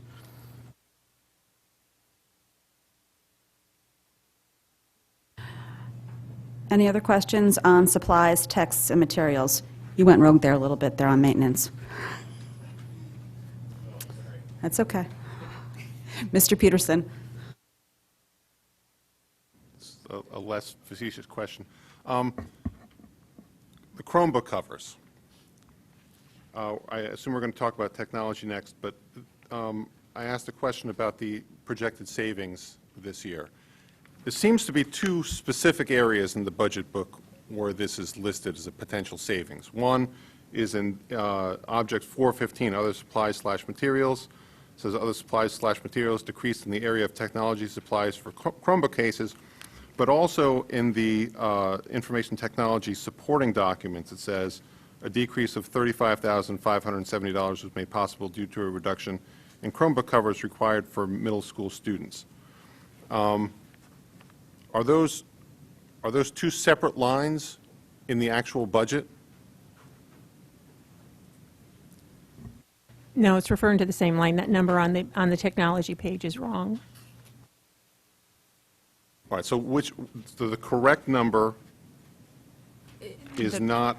Is the 34,905 that you see on page 95. All right, but so there's not another $35,000 we're saving. We're only saving 34, what's the total number? Correct. 34,905 is the amount that we're saving. And the line item that the description on page 161 refers to is, I guess, line, well, I could look it up, but so we're only doing it once. There's only one savings, even though it's referenced twice Correct. in the book. Correct, Okay. because the budgeted amount is 98,000. That, where it says technology supplies, on page 161, the 98,000, that's the same account. It's just that the decrease was not correct on the technology page. Thank you. Could we just have clarified where what page number has a error on it? 161. Can you just be clear about or be specific about what it is that is an error? About halfway down the page, it says technology supplies, 98,000. It refers to a decrease of 35,570. The decrease is 34,905 on page, which is on page 95. So I'm sorry, that's not included in the technology budget. That's included in the supplies budget or whatever section we're working on now. Correct? Object 415. It's in the technology budget under object codes 415 supplies. All right, it's just object 415 is listed under supplies, texts, and materials, not under technology. This is where I was confused. 415, other supplies and materials, there's all kinds of different departments on page 95. There's personnel services at the bottom, technology services, pupil personnel services, every department, not every department, but there's certain departments that have supplies that qualify as other supplies and materials. 'Cause I'm just, I'm sorry, not the, that's not included in the technology budget. That's included in the supplies budget or whatever section we're working on now. Correct? Object 415 is listed under supplies, texts, and materials, not under technology. This is where I was confused. page 95? Right, yeah, no, I'm looking at that. I'll come back to this if I find anything wrong. I didn't want there to be two things referring to just one area of savings.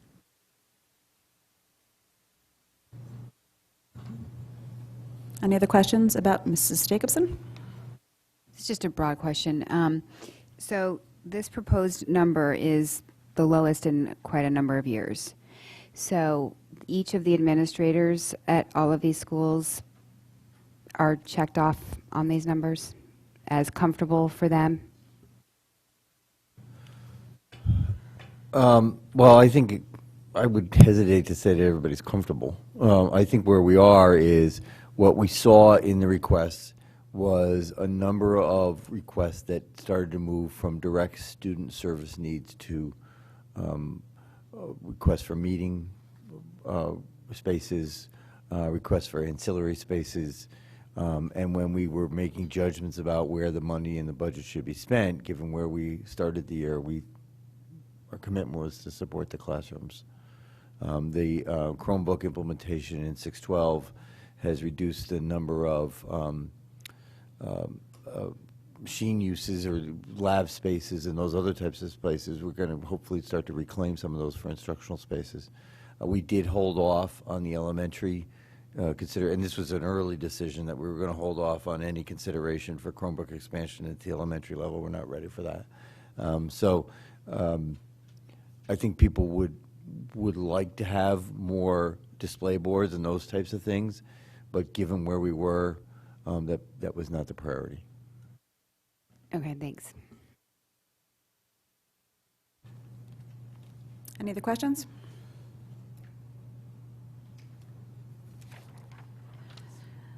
Okay, moving on, pages 102 to 105, capital outlay.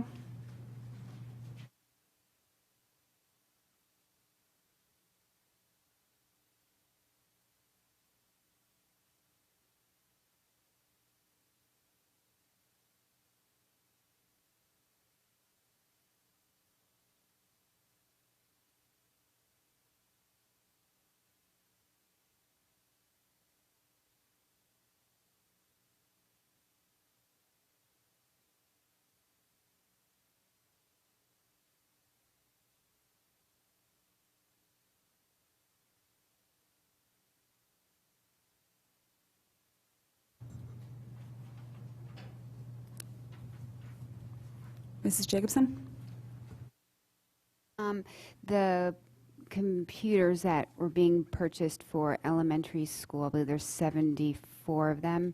Is that roughly about 24 per school that we're looking for? And are those basically for kind of classroom use or library media center or range of purposes? Just looking to look at what those 74 computers were identified as being needed for. You're referencing the Microsoft?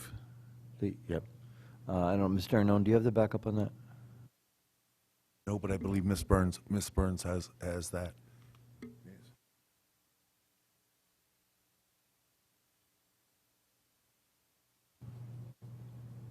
Just state your name and position for the record, please.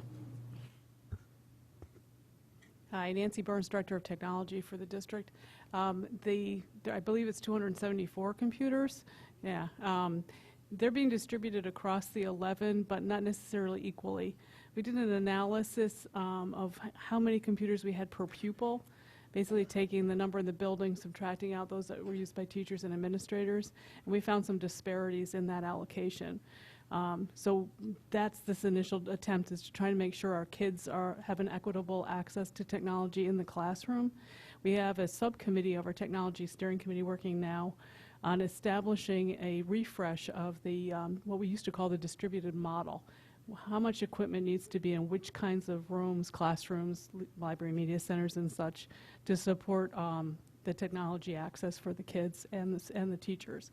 That committee is working now, and that plan will be part of our revised technology plan, and it will be part of the 21-22 budget. Thanks. Any other questions? Mr. Peterson? I just have a general question that actually I probably should have asked earlier. I wonder, for the benefit of the public, if we could talk very briefly about the cybersecurity audit, what sparked that, the individual costs for that, and how that's going to be taking place over the course of the year. I'll begin this and then turn to Ms. Burns for a follow-up. But essentially, that was board members' request that we look into that. I think, given where we are, not only across the clearly society, but what we're seeing even within district and what we've seen happen in neighboring districts throughout the state and outside our immediate area, it's an awareness we wanted to heighten. So Ms. Burns has more of a background on this, but this is something that we feel is timely and relevant and we need to get done. Mrs. Jacobson? Also, I believe the last one was 2009, correct? Outside audited kind of. I believe you're referring to the Prismatic audit, which was an operational audit, not a cybersecurity audit, although they did look at technology at that time, but not really security systems by any means. And in the last decade, as we're all well aware, the bad guys have gotten very sophisticated. And on a daily basis, we're combating that. We've invested a lot of money in some very specific products that are dealing with specific services and protections that we've put into place. What I'd like to do is have somebody come in and look at what we've put into place, let us know, confirm that we're putting our dollars where we should be, because we also are using, albeit I'll say free in quotes, services that we get from the Connecticut Education Network, because they're our main ISP for all our students and faculty, meaning that we get our internet services through them. They provide denial of service protection, they provide web filtering for us, and a lot of other things that are rather complicated. So to me, the audit will let us know if we're going in the right direction, if we're investing our money wisely, or we should take a step back and maybe adjust, and in particular, what we should be doing for our end users. Many districts and towns have done anti-phishing training and other things to kind of protect your end users from making the mistakes that cause the naysayers to get into your network. And we haven't spent any money there. I don't know that we need to or we should. The other goal I have is that there are things that we've done traditionally in the district to make teaching, or at least the time of instruction, maximized rather than worrying about logging into a computer. Some of that's like the length of passwords and that sort of thing. The frequency of changing passwords, we're not in compliance with what's recommended by cybersecurity experts. I'd like somebody outside the district to come forward and kind of say, you guys really need to get with the times, so that we can have some basically authority behind our request to rethink some of that. The dollar amount we put in the budget is based on 5 or 6 different conversations we had with a number of different vendors who do this on a regular basis, and what kinds of audits they could provide. There's many different varieties of things that they could do, and I felt that this dollar amount would give us the most comprehensive audit that we could get, rather than just picking one vertical and saying, let's just go there and look at this. I think we really need that overarching look. So I appreciated the request. Thank you. Any other questions on capital outlay? Mr. Peterson. Sorry, I have a different question. We reduced, I think this is the correct section. Last year we established this theft damage account. We funded it at $25,000. It looks like you're reducing that to $20,000 this year. Is that based on your experience and use over the past year? It is, and Ms. Burns, do you want to provide some detail to that? I wasn't aware of the reduction, and I wasn't aware that there was funding in the account, to be honest with you. I knew in previous years that had been funded differently. But that being said, our experience has been rather good with the one-to-one.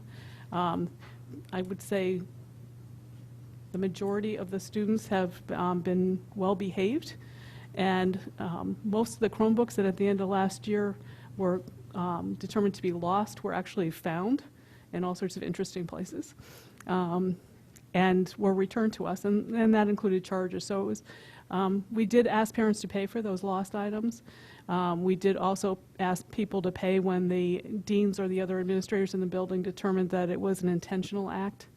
But we haven't collected money from kids that, close the Chromebook with their pen still on the keyboard. I mean, we've all done silly things like that. That's just part of the learning process, we feel. But our theft from a computer perspective has been very limited, so I don't think we've impacted that. But I also know that theft account is used for other school business, other things that are lost or damaged through flood or other kinds of crazy things that happen. Yeah. Just clarify, I think you're talking about a line item on 104? That's a maintenance department. Not that Nancy's doesn't, some of her things haven't run through there, but that's a district-wide account for theft or lost or vandalism or that kind of thing. No, that's what I thought, but I mean, okay. The things that we think about are getting damaged are Chromebooks, frankly. And as somebody who paid $40 to replace an AC adapter for a Chromebook, I understand that things happen and things go missing. While we're talking about Chromebooks, and I don't want to go too far down the line with talking about Chromebooks, with everything there possibly is related to that, but in terms of the charging cards students are supposed to be charging on their own, how is that working out? Is there a need for more chargers, or are students being responsible and taking...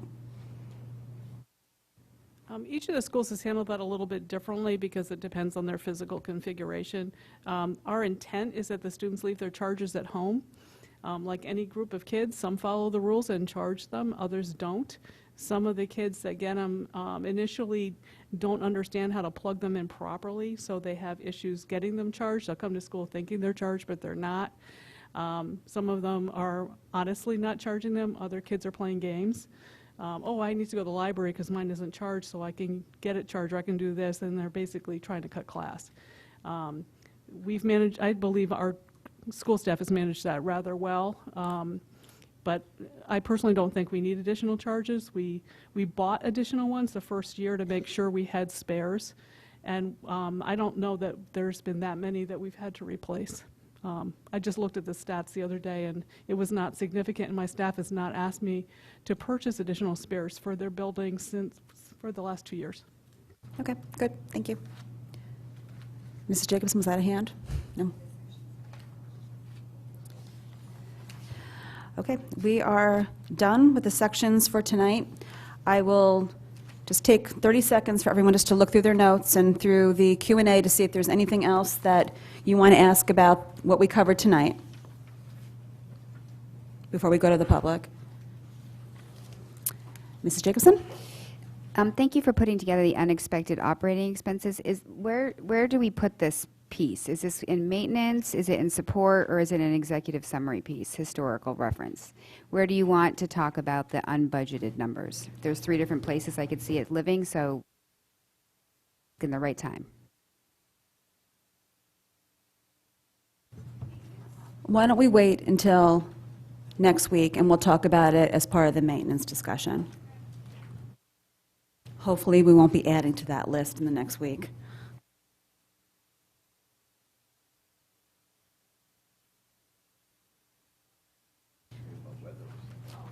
No, I mean, Mrs. Gerber. Yeah, I wanted to backpedal a little because I guess ask a question first because I don't have the agenda for our next meeting. So I was looking at the breakout of the out-of-district tuition that's on page 159. Are we going to be discussing that at the next meeting? Should I hold off on asking on that, or because it wasn't in the regular line item, so I was looking for it and I just found it and I had a question, but I can certainly hold off to the next. No, you should. We covered tuition tonight, so why don't you ask it now? Okay, well, I guess just it might be helpful, and again, I'm thinking not so much about this board, but about other boards who are going to be reviewing this, because tuition is always a topic that generates a lot of interest. And, you know, the tuition actually went down slightly, but the number of students has increased. And so I just think, I know in the past, we've had kind of more of a breakout in terms of the tuition amounts, just to kind of get a sense, especially I think with the RTM, because you always have new members on the RTM, you know, who don't necessarily understand, you know, what tuition really is and the amounts and that kind of a thing. So just if it might be possible, even if not for this board, or, you know, if it is, if it's not that difficult to do, just to get a better breakout, just to kind of show how we ended up with this number, even with more students. Just, I don't know, I just thought it might be helpful, just because it is a topic that always generates a lot of discussion and interest. We would be happy to put something together to demonstrate that for the next board meeting. And I think this was one of my questions that I asked after this first round, and we talked about it when we toured Walter Fitzgerald this weekend. Just maybe the listing of the schools that we, not looking for student privacy for the number of students are at each school, but just what schools we are outplacing students to, and just the average tuition at those schools probably would be helpful. We will do that. Any other questions? Thank you all. You can return to the audience and make room for any public comment.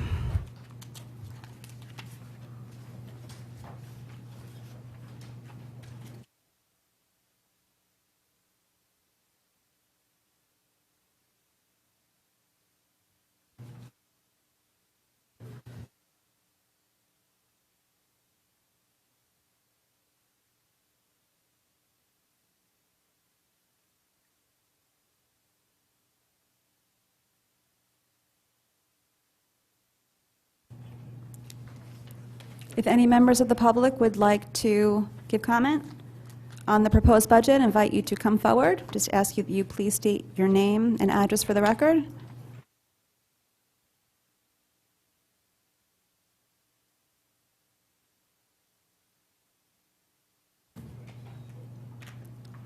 Seeing none. Before a motion, does any board members have any questions about next week or comments? Mrs. Gerber? Just wanted to thank Mr. Cummings and all of the staff for turning around these questions and you know, putting them in this form and everything like that. Even though I was kind of flailing away at the table, I mean, there was a lot of information, and it is, I think, really helpful to have. So thank you for doing that so quickly. Just a reminder, for this next round, ideally questions by 8 a.m. on Friday or earlier. That would be helpful only in the terms of, for us, because alone, we can be able to turn those around back so you could review them before the meeting, if possible. Mrs. Maxon Kennelly? I just have to say, I had the most student-like experience when I was inputting my questions and on the Google Doc, and all of a sudden, M for Mike Cummings popped up, and just this feeling that he's looking over our shoulder was very, very eerie. I didn't sleep this weekend. I was monitoring the whole time.